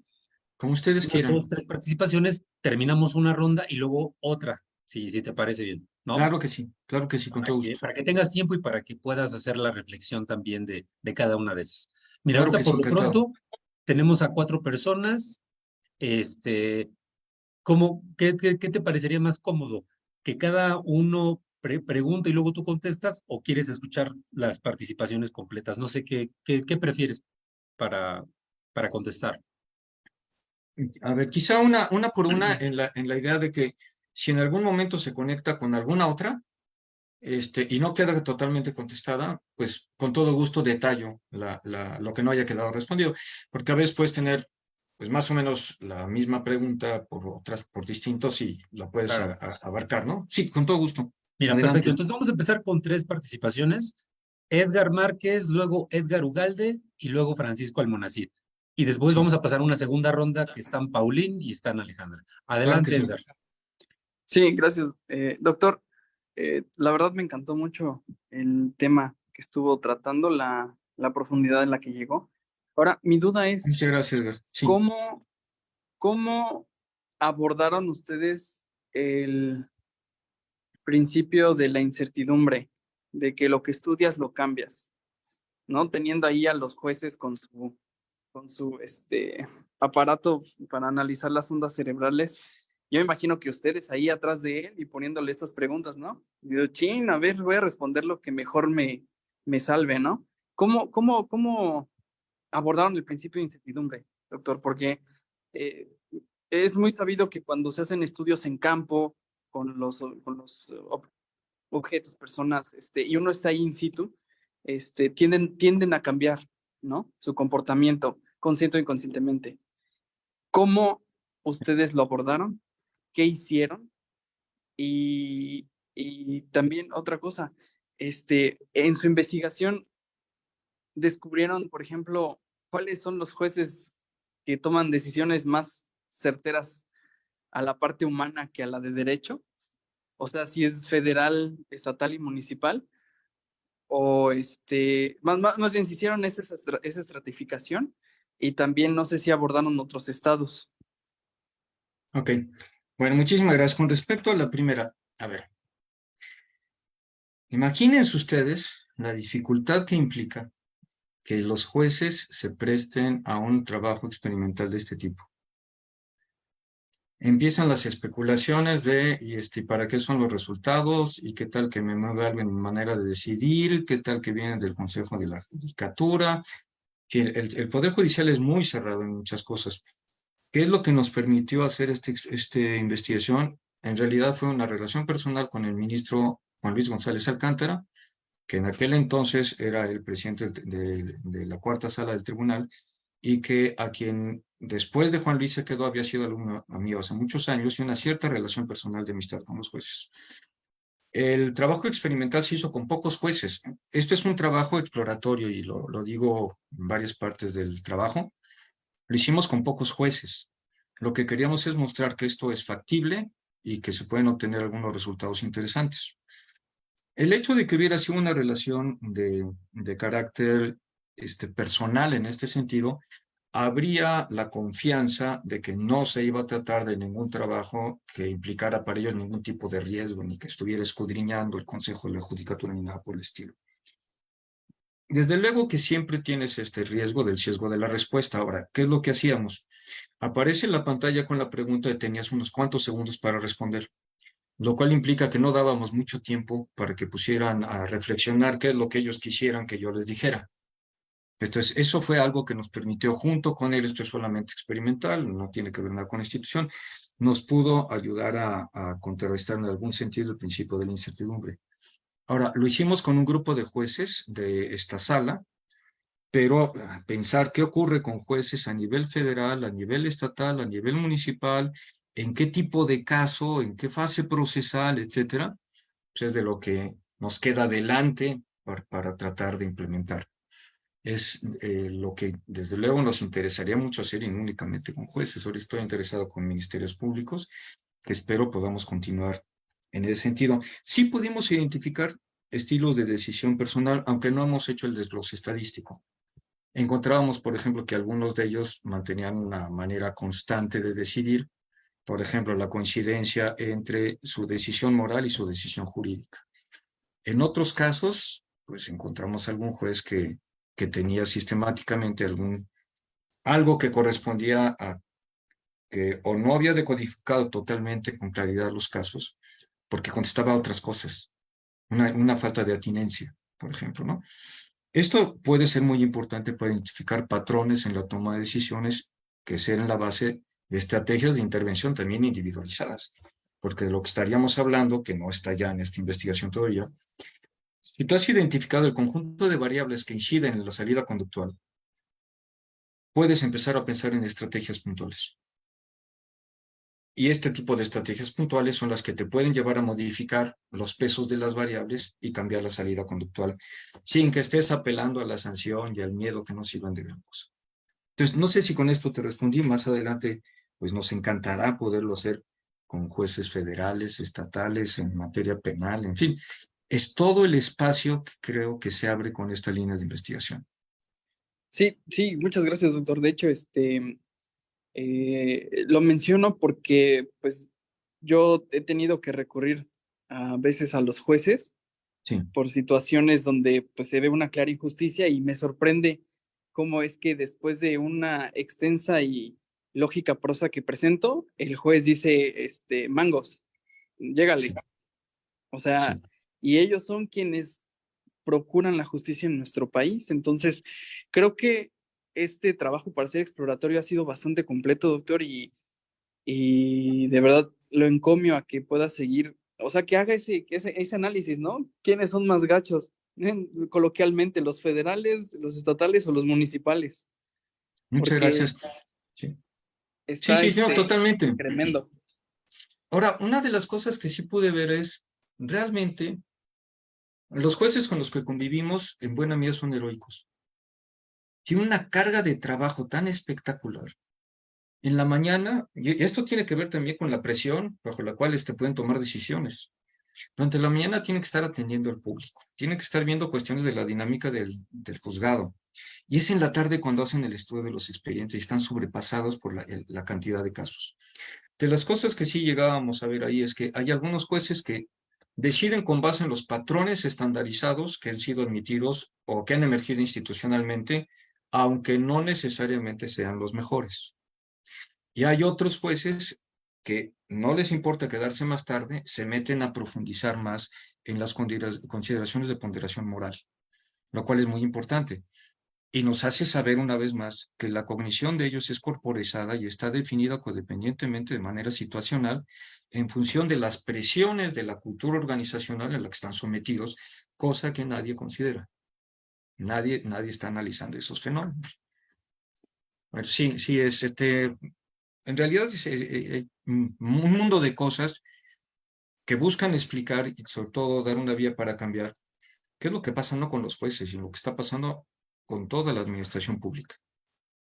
Todos los días en las noticias lo que escuchamos son problemas de operadores jurídicos. Cualquier acto de corrupción, de dispraxis, de negligencia tiene que ver con operadores jurídicos en instituciones, poder legislativo, poder ejecutivo, policía, etc. Ayotzinapa, que no se acaba de resolver, en fin. Adelante, por favor. Le damos la palabra a Edgar Ugalde. Adelante, Edgar. Hola, ¿qué tal? Buenas tardes. Muy Lo buenas primero tardes. es agradecerle al doctor Cáceres porque ya había tenido la oportunidad de escucharlo y siempre es un deleite como todo lo que nos viene a presentar. Y bueno, una Gracias, vez Edgar, qué amable. teniendo esto, a mí me surgen dos dudas. Me he dado cuenta que usted últimamente, en comparación con la última exposición que tuve la posibilidad de escuchar, ha estado trabajando más desde los enfoques extendidos y situados de la cognición, lo cual se nota mucho y es como muy interesante. Y respecto a esos dos puntos, justo me surgen dos cuestiones. La Sí. primera tiene que ver con el asunto de, hace poco leí un trabajo de Sunstein y Kahneman que se llama Noise, ruido, y justo creo que por ahí va una tendencia, no sé qué tan importante sea en la ciencia jurídica, como a pensar que estos ruidos que permean la acción de los operadores jurídicos, pues tienen que ser eliminados y erradicados. Y entonces él en alguna parte del libro habla como de hacer como una serie de algoritmos para poder economizar recursos cognitivos y así no incurrir en los ruidos. Pero justo usted, bajo la propuesta o bajo este marco, creo que está más bien yendo hacia una propuesta completamente opuesta, ¿no? Que es entender la complejidad que implica la práctica jurídica. Entonces, mi pregunta es, ¿usted cómo vería esta propensión de gente como Sunstein y como Kahneman a tratar de, pues yo lo veo así, no sé si también la lectura es correcta, como una especie de reduccionismo en cuanto a pensar que la práctica jurídica puede obedecer simplemente a la implementación de ciertos mecanismos algorítmicos para evitar como todo este ruido, todo este desaseo que al final incide en este caso en las sentencias y en la toma de decisiones por parte de los jueces, ¿no? Y de los agentes jurídicos. Eso es por un lado. Y por otro, regresando a esta idea de los nichos cognitivos, que es algo que a mí también me llama mucho la atención, le quería preguntar justo cómo ve esta cuestión de que a veces desde la práctica económica y la práctica jurídica pensamos que los agentes jurídicos van a responder a incentivos, ¿no? O a desincentivos, y que así podemos hacer como una suerte de profilaxis, ¿no? O sea, por ejemplo, a usted comenta el caso de la corrupción, ¿no? Y entonces decimos, bueno, lo que tenemos que hacer es un sistema nacional anticorrupción y tenemos que ser más severos con las sanciones para que automáticamente el agente, mediante un proceso como muy mecanicista, entienda la parte como normativa que le está proporcionando la institución, y a partir de ahí vamos a ver una modificación conductual, cuando en realidad lo que vemos es que a veces crear estos sistemas nacionales anticorrupción o ser más severos con las sanciones no se traduce en esta modificación conductual, ¿no? Y yo creo que por ahí la hipótesis, concuerdo con usted, tiene que ver con esta idea de que estamos dejando de lado que los agentes están insertos en nichos cognitivos, y que al final pues también tiene que ver la parte de la corporización de sus procesos cognitivos, ¿no? Y no podemos como simplemente ir hacia cuestiones muy enfáticas, muy reduccionistas de, si yo hago esto, necesariamente va a surgir la respuesta conductual que yo espero, ¿no? Y entonces ahí también me gustaría mucho escuchar su opinión. Esas son como mis 2 puntos, y reitero, le agradezco mucho la plática, fue muy, muy interesante, doctor Cáceres. Muchísimas gracias, qué amable. Pues con respecto a la primera, creo que en el fondo hay cierta compatibilidad en la idea de poder reducir una serie de variables que inciden en salidas conductuales no deseadas. Cuando estamos pensando en el dataset, o sea, el problema en realidad es un modelo matemático pensado para un machine learning. Las métricas son para un sistema de inteligencia artificial de machine learning, y en ese caso, lo que nos toca cuando estamos diseñando un sistema de este tipo, en la parte de la teoría previa al dataset y previa a la aplicación del modelo matemático y previa al modelo computacional, es cuáles son el conjunto de variables que yo considero que pueden estar incidiendo en la salida conductual. Esa es la parte teórica, conceptual, previa a todo el demás aparataje. Ahí es donde se encuentra la identificación de cuáles pueden ser las distintas variables que pueden operar. De lo que, como decía, se vuelve compatible en el sentido de tratar de generar estrategias de intervención que reduzcan una serie de variables que te llevan a conductas no deseadas. De lo que no estoy muy seguro es que eso se puede hacer de manera algorítmica, especialmente en el derecho. Por una razón muy simple, tú tienes un enunciado normativo en un código y puede ser procesado por distintos sujetos de manera diferente.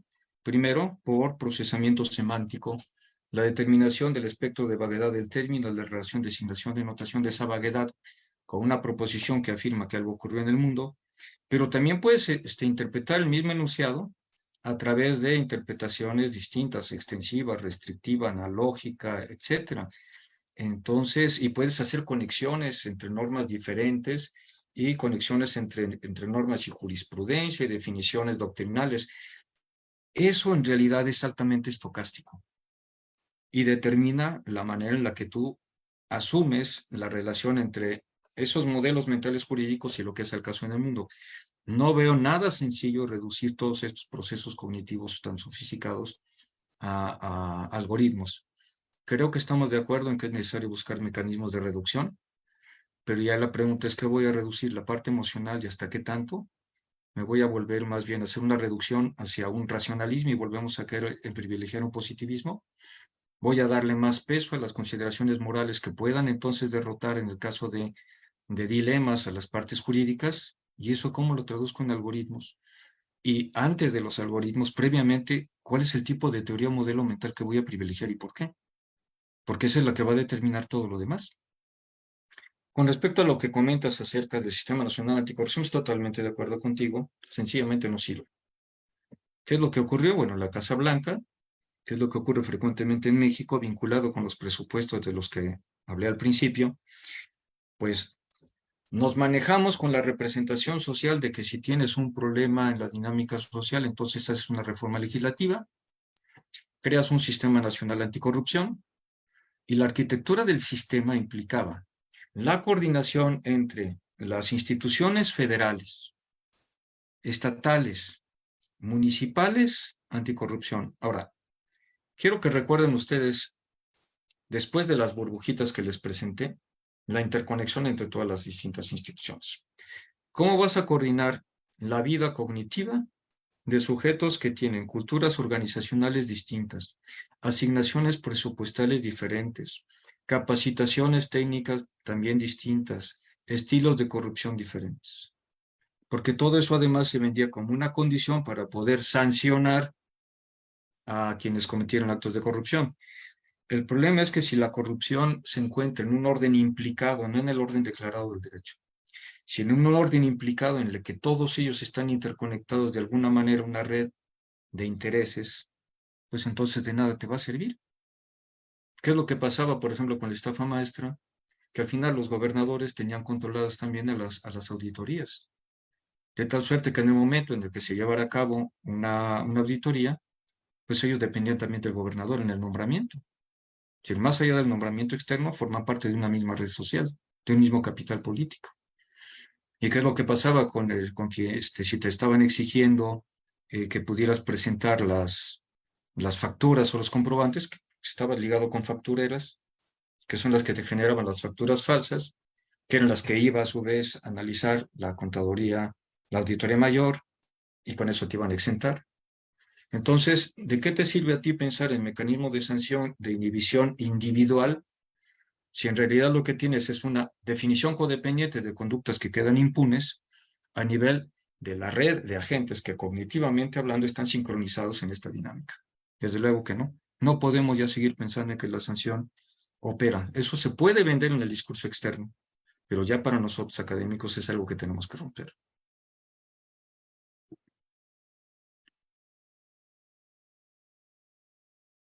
Muy bien. Sigue Francisco Almonacid. Adelante, Francisco. Gracias, doctor Luis. Yo tengo una duda con respecto a los resultados, pero también al diseño metodológico, y es con relación a la parte de las emociones que enfatizaron a lo largo de ¿Con respecto a qué, perdón? al papel de las emociones Ok. que estuvieron enfatizando. Tengo de pronto la impresión que por una parte lo están entendiendo como un factor intrínseco a la toma de decisiones, pero también en algunas partes da la impresión que lo están considerando como un factor externo. Pero esto no queda de todo claro.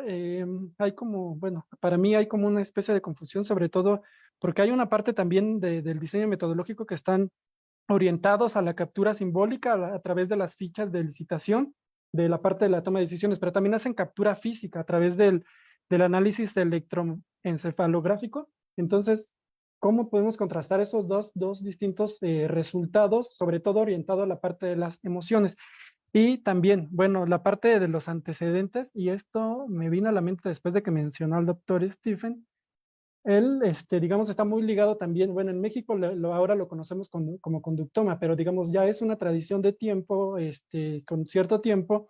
En las ciencias del comportamiento existe el Behavior Arm, que es, digamos, sería como el antecedente previo a esto que ustedes están adaptando y adoptando como enfoque nuevo del conductoma. Pero ahí, ¿qué podemos entender de diferente, o cuál sería la propuesta que ustedes están haciendo, más allá de que es propiamente un nuevo esquema, una nueva propuesta de Latinoamérica o de Sur Global, pero qué habría de diferencia entre esto que ustedes proponen y lo que ya existe? Muchas gracias.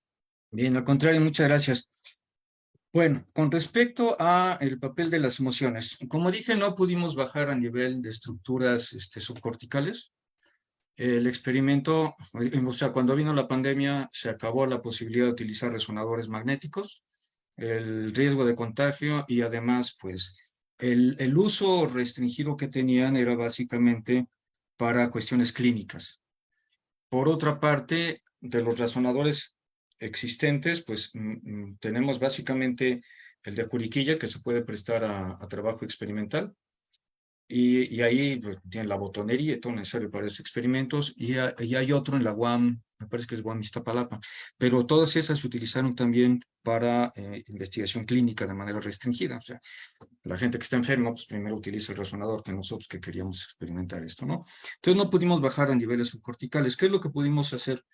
Bueno, a través de potenciales evocados eventos, en función de la pregunta que tú haces, lo que puedes observar, lo que pudimos observar fue la actividad cerebral en ciertos niveles. ¿Dónde podemos hacer inferencias acerca de los factores emocionales?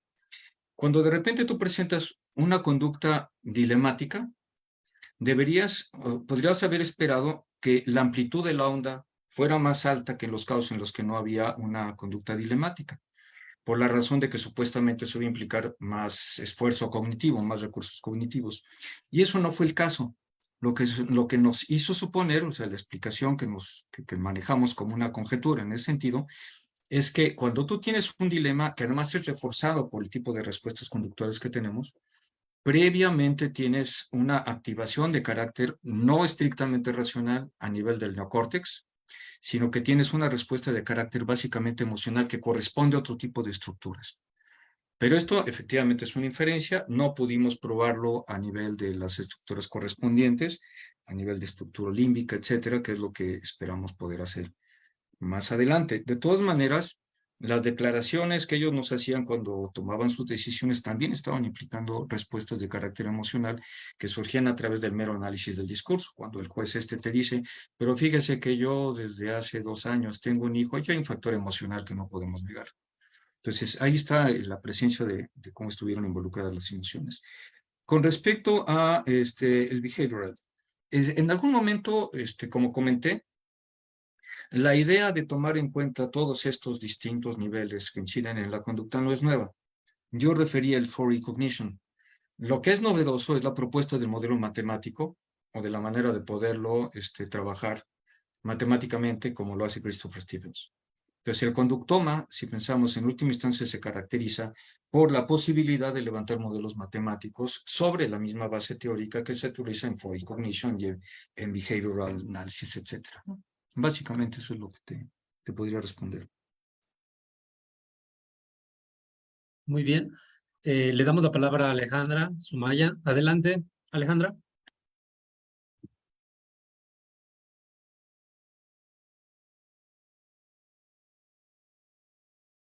Ok, nos comenta en el chat que no puede abrir micrófono y que va a enviar su participación en chat. Claro, con mucho gusto. Y si me permites, la voy a leer, tocayo, para Por que... favor, claro que sí. Muy bien, dice, yo recién me uno a los estudios de la complejidad y del comportamiento, entonces primero quería agradecerle por la exposición. Su trabajo es extraordinario, la Muchas gracias. velocidad de su pensamiento y la enorme conexión que ha hecho entre tantas disciplinas para analizar la toma de decisiones de un personaje tan específico como lo son los jueces, me ha impresionado. También tengo Muchas una gracias. pregunta, aunque ya un poco la respondió en las participaciones anteriores. Mencionaba al inicio que al fin de la investigación, que el fin, perdón, de la investigación debe de ser aplicable a la política pública. Ahora que ha logrado observar que todas las decisiones jurídicas empiezan con una reacción personal emocional, ¿cuál es el siguiente paso en la toma de decisiones? ¿Ha considerado algunas acciones, aunque estén sesgadas con su postura personal, que se puedan aplicar para con los futuros o incluso con los actuales jueces? Ahí termina la pregunta. Muchísimas gracias. Muy interesante la pregunta. Lo que viene a continuación sería precisamente pensar cuáles son las intervenciones adecuadas.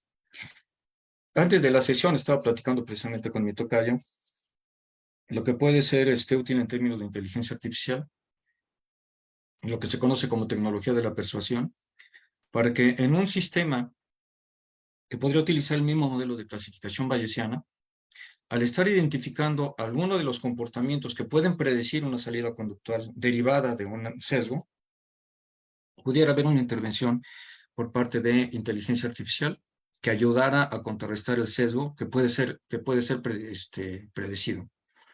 Algunas de las cosas pues tendrían que ver con entrenamiento moral. Y aquí se abre un espacio en el cual, bueno, Luis Enrique es especialista, pero por pensar en un recurso muy simple, pues las estrategias de Kohlberg acerca de enseñar a incrementar la capacidad de toma de decisiones morales a través de casos dilemáticos también. Lo que sí sabemos es que de nada nos sirve el entrenamiento declarativo para hacer esto hay que ser bueno y el concepto de lo bueno, eso no nos sirve de nada. Tenemos que buscar otro tipo de mecanismos para incentivar las regiones o los correlatos correspondientes a las conductas de carácter moral. Y otra cosa que es muy importante son problemas de conocimiento técnico de derecho. La manera en la que se enseña el derecho es básicamente mnemotécnica, los libros de teoría del derecho suelen ser el resultado de reflexiones meramente especulativas por abogados sin formación teórica, que lo que no generan es aprendizaje significativo. Entonces queda un espacio muy, muy importante abierto a la capacitación técnica, pero una vez más, desde una forma diferente. Por ejemplo, a través de Cognitive Task Analysis, que lo que permite hacer es el análisis de las tareas cognitivas de quienes están optimizando la manera de tomar decisiones, para sobre esa base construir mecanismos de capacitación orientados a los problemas que tiene que estar enfrentando. Es decir, queda abierta la pregunta de cuáles son las estrategias de intervención para cuáles son los distintos tipos de variables que están incidiendo en la toma de respuestas. Algunas cuestiones interesantes. Sabemos que si tú te sientes observado, cambias. Entonces, ¿qué tanto la transparencia de cómo están operando puede también generar una modificación importante en la manera en la que están tomando las decisiones? Y sobre todo, si esto, guardando la discrecionalidad de la información, puede quedar a disposición de la sociedad. ONGs, instituciones académicas, medios de comunicación, qué tanto esa presión puede llevar a modificar el comportamiento de los agentes, en principio de pertenencia a una comunidad, en vez de estar pensando en sanciones constantemente. En fin, el paso que viene es cómo incido para hacer la modificación de cada una de estas variables. Muchísimas gracias, Alejandra.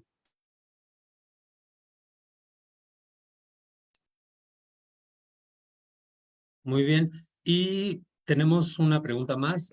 Alan, adelante, por favor. Buenas, doctores. Bueno, es un poquito ya contestó que no pudo hacer el estudio a nivel subcortical, que hubiera sido magnífico. Pero bueno, igual me gustaría hacer la pregunta, a ver de qué tal manera puede ser contestada.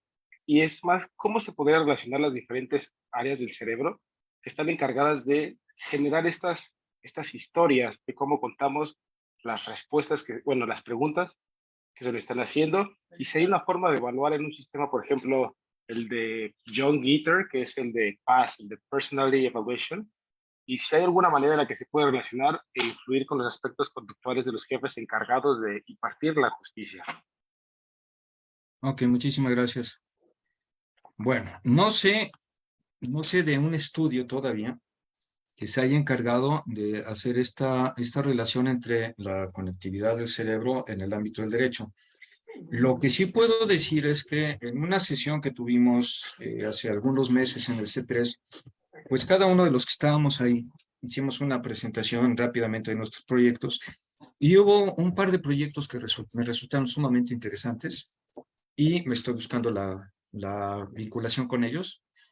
Uno de ellos, a través de cuentos, lo que analizaba era la manera en la que el discurso de un cuento activa cierto tipo de dinámicas cerebrales. Y otro de ellos tuvo que ver con estímulos visuales. Me parece sumamente prometedor en el siguiente sentido. Si cambiamos el discurso del cuento por el discurso de las narrativas, ¿qué ocurre? ¿Qué podemos identificar? Si, por ejemplo, estamos hablando de juicios orales y en lugar de estar únicamente escuchando narrativas, hacemos la modificación de una especie de video animado por los videos de lo que está pasando en la audiencia, ¿qué es lo que podemos identificar? Entonces, lo que te podría decir es que no tengo ningún dato de información en ese sentido en el ámbito jurídico, pero que donde creo que vamos a explorar es en este terreno. Junto con otras cuestiones, tenemos un equipo que es el Face Reader, que permite hacer una identificación a través de análisis de microexpresiones de qué es lo que está ocurriendo en los procesos cognitivos de la gente, y otro sistema que se llama Biofore. Sobre todo, pensamos hacerlo para memoria de testigos, y no para la identificación de testimonios falsos, porque es un problema epistémico sofisticado, pero sí para la determinación de la falta de congruencia entre lo que te están diciendo y lo que ellos y sus creencias. Y esto opera porque parece que a nivel subglotical no podemos falsificar en los procesos cognitivos que están detrás. puedes falsificar. Entonces, a través de este sistema podríamos estar identificando si el análisis de la narrativa de alguien que está testificando tiene una coincidencia o no entre sus creencias y lo que está diciendo, a nivel de este análisis subglotical con este tipo de software.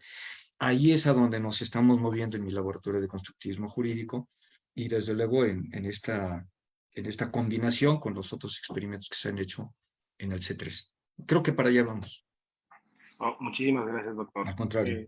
Qué interesante respuesta. Muchísimas gracias.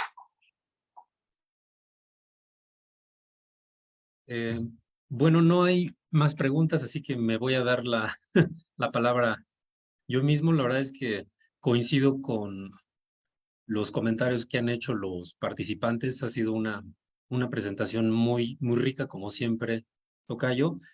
Yo creo que hay preguntas aquí que nos llevarían toda la tarde, así que voy a tratar de ser breve. Me gustaría que nos compartieras un poco más sobre, igual, yo me quiero enfocar un poco en lo que decía Alejandra. Uno de los temas que a mí me interesa mucho y que creo que está íntimamente conectado con una de las preguntas de, bueno, ¿qué sigue, no? Es el papel de los experimentos sociales, ¿no? Nos platicabas un poco en esa parte cómo los experimentos, y en este caso en particular el experimento que ustedes hicieron, aunque la muestra con la cual, la muestra de operadores jurídicos con la cual lo realizaron es pequeña y claramente pues podríamos tener un problema de hacer una generalización a partir de eso, así que hay que ser precavido, pero ya los resultados son sugerentes, ¿no? No podríamos hacer una generalización, pero sí podríamos empezar a establecer toda una serie de elementos que desde el paradigma de elección racional, usualmente tanto en el derecho como en la economía, porque pues ahí hay puntos de intersección disciplinar, no se toman en cuenta, ¿no? Lo mismo que las decisiones económicas son modeladas como viendo costos y beneficios, utilizando una serie de supuestos de de cómo el agente evalúa, cómo el agente toma la decisión que mejor satisface un conjunto de preferencias bajo ciertas restricciones. Hay un equivalente en el derecho. Yo, por lo que entendí, por lo que has compartido en otras ocasiones, que son afines, ¿no? En ese paradigma de elección racional. Y este experimento, junto con muchos otros que se están haciendo, que se están realizando en derecho y con neurociencias y toda esta intersección disciplinar, pues muestran cómo hay esos elementos comúnmente no considerados por la teoría, las emociones, la percepción, aspectos circunstanciales, que tal vez en ese modelo pueden ser completamente prescindibles, pero que a la hora de verlo desde la óptica experimental, pues te das cuenta de que juegan un papel fundamental, ¿no? A mí me llama mucho la atención porque una primera pregunta que te quiero hacer es, ¿tú qué posibilidades, un poco haciendo una reflexión a partir de los elementos que han encontrado en tu investigación, la investigación con tu equipo, cómo hablar de experimentos sociales podría revolucionar dos cosas? Primero, la enseñanza de las mismas disciplinas, ¿no? Así es. Yo le veo mucho potencial, o sea, es algo que en el seminario hemos impulsado mucho de considerar que esto no solamente lleva a un cambio de paradigma a nivel epistémico, a nivel de reconsideremos la teoría que les damos a nuestros estudiantes para que puedan ser profesionales en un área. O sea, no solo eso, no solo a nivel epistémico, sino a nivel de desarrollo de competencias de toma de decisión. Así que los experimentos se pueden convertir en herramientas pedagógicas para que los estudiantes aprendan a ver el mundo a través del experimento y cambie su manera de entender diferentes paradigmas, ¿no? Me gustaría conocer un poco tu opinión al respecto. Entonces, esa es una, íntimamente conectado con esto, cómo también la perspectiva experimental puede ayudarnos a desarrollar nuevas herramientas de entrenamiento, en este caso para operadores jurídicos. Uno puede decir, nuestra preocupación es cómo van a salir de la carrera, cómo los estamos preparando para que puedan ejercer profesionalmente diferentes puestos a nivel institucional y tomando decisiones jurídicas. Pero otra muy importante es que pues tenemos un sistema que bien o mal funciona con gente que ya está en eso y que no podemos cambiarlos de la noche a la mañana, así que también tenemos que tomar medidas de alguna manera a corto plazo de decir, bueno, ellos se prepararon con un cierto paradigma, pero ¿cómo podemos desarrollar nuevas herramientas de entrenamiento y capacitación a través de una perspectiva experimental para que pues justamente ampliemos un poco la forma en la que se ven afectados por todos estos elementos circunstanciales, ¿no? Esa es una primera pregunta. Si me permites, déjame hacer dos más y me encantaría, creo que lo que nos puedas compartir en eso va a enriquecer muchísimo lo que estamos trabajando también en el seminario. Comentabas del efecto Lucifer y aquí, si me permites, voy a compartirles a los participantes que tú en algún momento, yo recuerdo, digo, es algo que leí también uno de tus trabajos, que así como Zimbardo habla de que el efecto Lucifer, el momento y el factor circunstancial puede hacer que gente buena, digamos, gente promedio en términos moralmente hablando, pueda llevar a cabo actos de corrupción. Así la inversa también es cierta, de decir, bueno, pues así como puede haber gente que tal vez el momento la lleva a transgredir la norma, pues podemos modificar nuestros ambientes para que esa misma persona pueda convertirse en héroe. Y no hay nada en particular, algo disposicional para decir, no es que para ser altruista, para llevar a cabo actos de heroísmo necesitas cualidades específicas, no, también pueden ser personas normales en circunstancias distintas, ¿no? Y creo que eso también en la parte del derecho es muy importante, ¿no? Yo te quiero preguntar, ¿tú cómo considerarías ir cambiando ese paradigma de pensar que así como estamos sustituyendo esta visión de que la maldad tiene que ver con aspectos de carácter, con aspectos disposicionales, y más bien tiene que ver con aspectos de circunstancias y situacionales, así también el mostrar resistencia, el tener una participación social más activa puede ser también efecto de circunstancias, de cómo modificamos la situación para que la gente salga como, por ejemplo, de una zona de confort y actúe de manera más prosocial, más propositiva, ¿no? O con mayor responsabilidad, ¿no? O sea, un poco, sé que esta charla no es de eso, pero me encantaría si nos puedes compartir a todos tú qué has pensado particularmente para el derecho. Y la última cuestión, igual, pensando un poco en lo que nos compartiste en el artículo del proyecto de Conductoma, esta intersección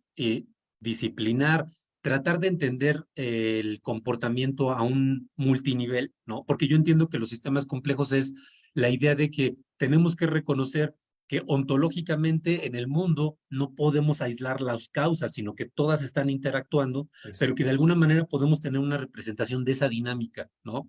Como los videos que nos compartías. No podemos predecir el comportamiento de un pájaro de manera aislada, pero sí podríamos tener una visión como de la parvada, ¿no? Del grupo en general, más o menos aproximado, hacia dónde va. No individualmente, pero sí a nivel del comportamiento colectivo. Y lo que te quiero preguntar de eso es, o igual, nuevamente, un poco una reflexión a partir del trabajo que nos has compartido, cómo eso cambiaría nuestra manera de entender la toma de decisiones de los operadores jurídicos, no vistos individualmente, sino visto a través del sistema. Podríamos pensar en que esto nos llevaría a desarrollar nuevos instrumentos de intervención, porque como tú bien comentabas en la charla, y también por ahí entre las participaciones se comentó, me parece de manera muy acertada, pues pensamos en incentivos, pensamos en regulaciones, porque muchas veces eso parece que también lo estamos viendo desde la óptica individual, pero pocas veces vemos el efecto de eso a escala colectiva y creo que una perspectiva de sistemas complejos puede ayudar o bien a pensar en otras herramientas o bien considerar esas herramientas, pero viendo el efecto a una escala agregada. Bueno, ahí le paro, tocayo, porque también se nos va a acabar el tiempo y nos encantará que puedas compartirnos un poco con respecto a esos puntos. Muchas gracias. No, al contrario, muchísimas gracias. Siempre preguntas muy interesantes, mi querido tocayo. Sí, bueno, efectivamente, has tocado puntos muy importantes. El hecho de que podamos tener modelos alternativos que nos permiten explicar qué es lo que pasa en las salidas conductuales, que no podemos explicar con un modelo individualista, clásico, de relación entre variables dependientes, independientes, etcétera, desde luego que abre a la reflexión y la necesidad de pensar en formas distintas de generar operadores jurídicos diferentes. Por ejemplo, el hecho de que podamos identificar que las emociones juegan un papel fundamental en la toma de decisiones. El hecho de que hayamos identificado que puede haber factores de carácter personal de sus teorías implícitas, ¿a qué te lleva? Pues necesitas darles algún tipo de entrenamiento emocional. No puedes dejarle simplemente con el mito de que ustedes van a ser razonadores y logísticos, que no tiene sentido. Entonces, eso ya te abre a tener que repensar cómo los vas a formar. Otra cosa, si pensamos en términos de hacerlos conscientes de cuáles pueden ser las teorías implícitas que ellos han estado adquiriendo y cómo éstas pueden incidir en la toma de decisiones. Pensemos, por ejemplo, teorías implícitas acerca del rol de la mujer, que puedan tener un impacto en la toma de decisiones contrarias a un enfoque de género. ¿Qué quiere decir? Pues necesitas hacerlos conscientes de las teorías implícitas que tienen y ver cómo se pueden modificar. Es decir, la identificación del conjunto de variables que determinan tu salida conductual es la que se convierte independientemente en objetos de investigación.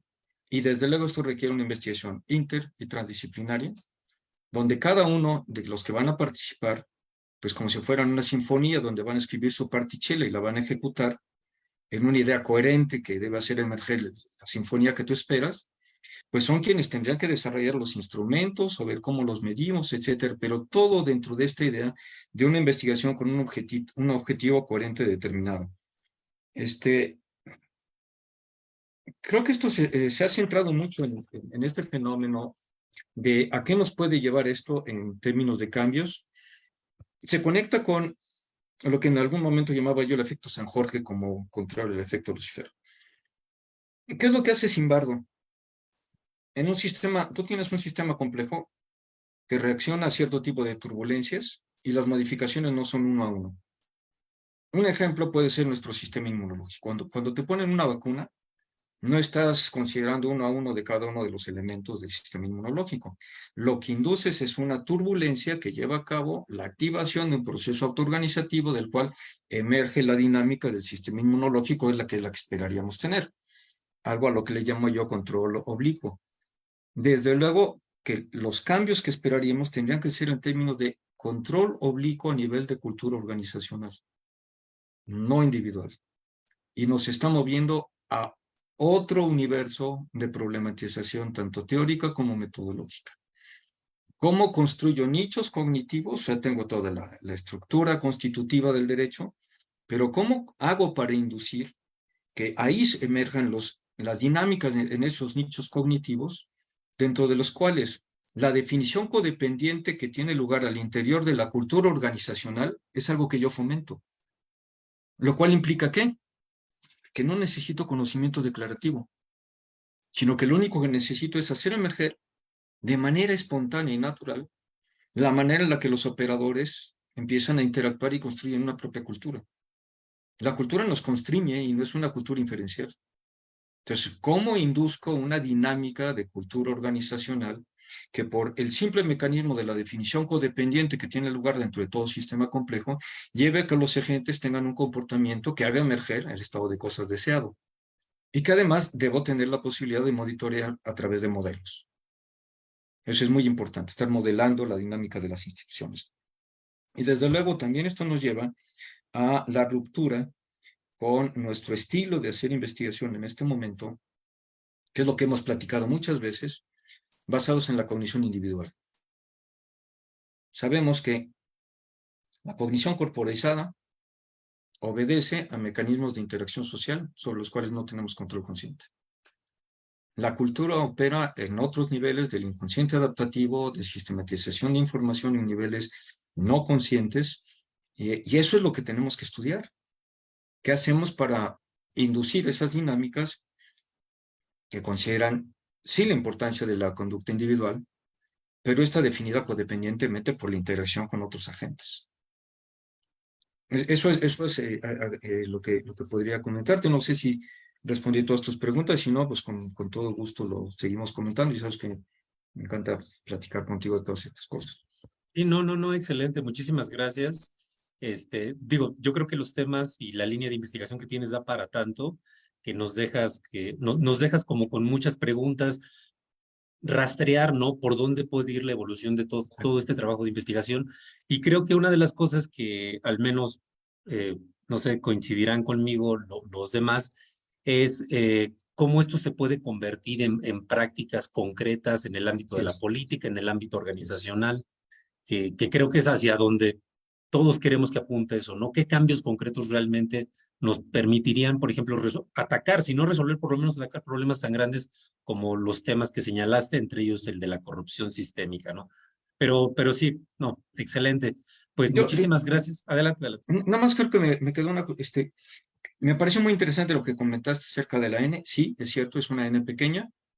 Se podría escalar con cierto tipo de técnicas matemáticas, bootstrapping, pero no me voy a meter en eso.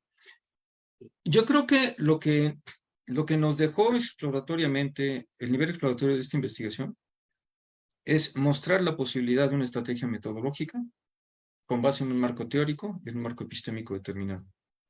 No tanto el resultado en sí, sino la articulación de todos estos elementos para poder continuar haciendo investigaciones en este mismo sentido. Y ahora, pensando en términos de políticas públicas, si pensáramos en cómo sería la manera ideal de poderlas implementar, yo diría que tiene que ver con algo a la cual nuestro sistema político ha estado rehuyendo sistemáticamente, que es el servicio civil de carrera. Además, un servicio civil de carrera donde las universidades podrían tener un papel muy importante a través de escuelas de gobierno. Escuela de gobierno que utilice este tipo de estrategias alternativas para la formación de cuadros que pudieran ser consistentes con un servicio civil de carrera. Porque por otra parte, de nada nos sirven así, César Hidalgo es un joven chileno muy brillante que hace complejidad. Yo hice una pregunta muy interesante, dice, ¿para qué queremos a los políticos si ya tenemos los modelos? En lugar de estar dejando las decisiones, experiencias subjetivas, a traumas de mi propia vida, a mis limitaciones cognitivas, a lo que me opinan los cuates, a las supuestas inferencias ideológicas, si ya tenemos la capacidad de modelar, ¿por qué no tomamos decisiones con base en modelos, simuladores computacionales, etcétera, que soporten este tipo de línea de investigación, que pasen a formar parte de que las instituciones tengan un área de inteligencia organizacional, que sea la cual podamos estar instruyendo desde escuelas de gobierno? Esa sería, yo creo, la arquitectura ideal para poder generar cambios. Sí, no, completamente. Y bueno, yo una de las preguntas justamente era eso, que creo que nosotros, al menos en el ámbito universitario, vemos que uno de los puntos clave donde se deben de llevar a cabo los cambios para que eventualmente evolucione este paradigma, pues es en la parte de la enseñanza, ¿no? La parte de la formación, la parte de la formación profesional, ¿no? Definitivamente, ¿no? Sí. Pero bueno, muy bien. Bueno, pues, pues tocayo, pues estamos cerrando la sesión. Mi estimado Enrique, muchísimas gracias. De verdad ha sido un deleite escucharte, compartir esta tarde estos temas tan interesantes y que creo que tienen tanto impacto, tanto que nos permite para trabajar y para poner nuestro granito de arena, ¿no? A todos los problemas y todos los retos sociales a los que nos estamos enfrentando. Pues muchísimas gracias, de verdad, Al agradezco contrario, mucho que te hayas muchísimas animado gracias a ti, querido presentar. tocayo, a Francisco, a todos ustedes, muchísimas gracias por su interés, por sus intervenciones, y pues espero que en algún momento podamos colaborar conjuntamente para seguir buscando propuestas de solución a estos problemas que en el fondo son problemas de carácter humano, que no podemos seguir tolerando en este país, ¿no? Sí, Muchísimas no, muy bien. gracias. Pues muchas gracias, te agradecemos mucho y bueno, pues nos estamos comunicando, tocayo. Claro que sí. Gracias. Hasta luego. Hasta luego. Y bueno, Hasta luego. para terminar la Gracias. sesión de hoy, nada más queremos compartirles, ya lo pusimos en Classroom, pero igual queremos comentarlo aquí. Se dio la oportunidad que por parte de la Facultad de Economía nos brindaran la oportunidad para una plaza para liberar el servicio social. Así que, bueno, si entre las personas que están participando en el seminario hay alguien que requiera liberar su servicio y que cubra los requisitos que pone la Facultad de Economía, o conocen a alguien que esté en esa situación, pues nos encantaría que nos pudieran mandar un correo al seminario, que nos mandaran su CV, y igual los podemos considerar para poder cubrir esta plaza. Y bueno, sería hacer trabajo dentro del seminario, cuestiones de organización, cuestiones de presentación, y pues claramente también podría ser una oportunidad para profundizar más sus conocimientos sobre temas de ciencias del comportamiento, ¿sí? Así que bueno, ahí dejamos la notificación. Francisco, no sé si quieras agregar algo más. No, bueno, sí preferimos por cuestión institucional a alguien que sea adscrito a la Facultad de Economía, aunque podría manejarse con otras facultades siempre y cuando cumplan el requisito del 70% de créditos, ¿no? Eh, Puede ser que podamos manejarlo, pero sí preferiblemente alguien que esté cercano al entorno de la facultad. Ah, ok. Ya si hay alguien que sea externo, digo, también lo vamos a considerar, pero bueno, en ese caso sí estaríamos dando preferencia a gente de la Facultad de Economía, pero no cerramos la puerta si hubiese gente de otras carreras que le gustaría participar con nosotros en el proyecto para poder liberar su servicio. Y una última, digamos, noticia o invitación. El día de mañana vamos a hacer un pequeño webinar o como parte de algunos de los proyectos que tenemos vinculados al seminario. Ya habíamos hecho un primer webinar sobre el tema de sesgos cognitivos y morales en temas de inteligencia artificial. Mañana vamos a tener el segundo. Así que bueno, pues ahí está la invitación. Lo vamos a subir a Classroom también si es de su interés para que se puedan inscribir. Es algo muy corto, es de hora y media. Ojalá se animen a acompañarnos. Bueno, pues de nuestra parte sería todo. Pues muchísimas gracias. Les agradecemos su participación, su asistencia. Y bueno, estaremos subiendo en las redes sociales y en Classroom la información para las siguientes sesiones. Muchísimas gracias.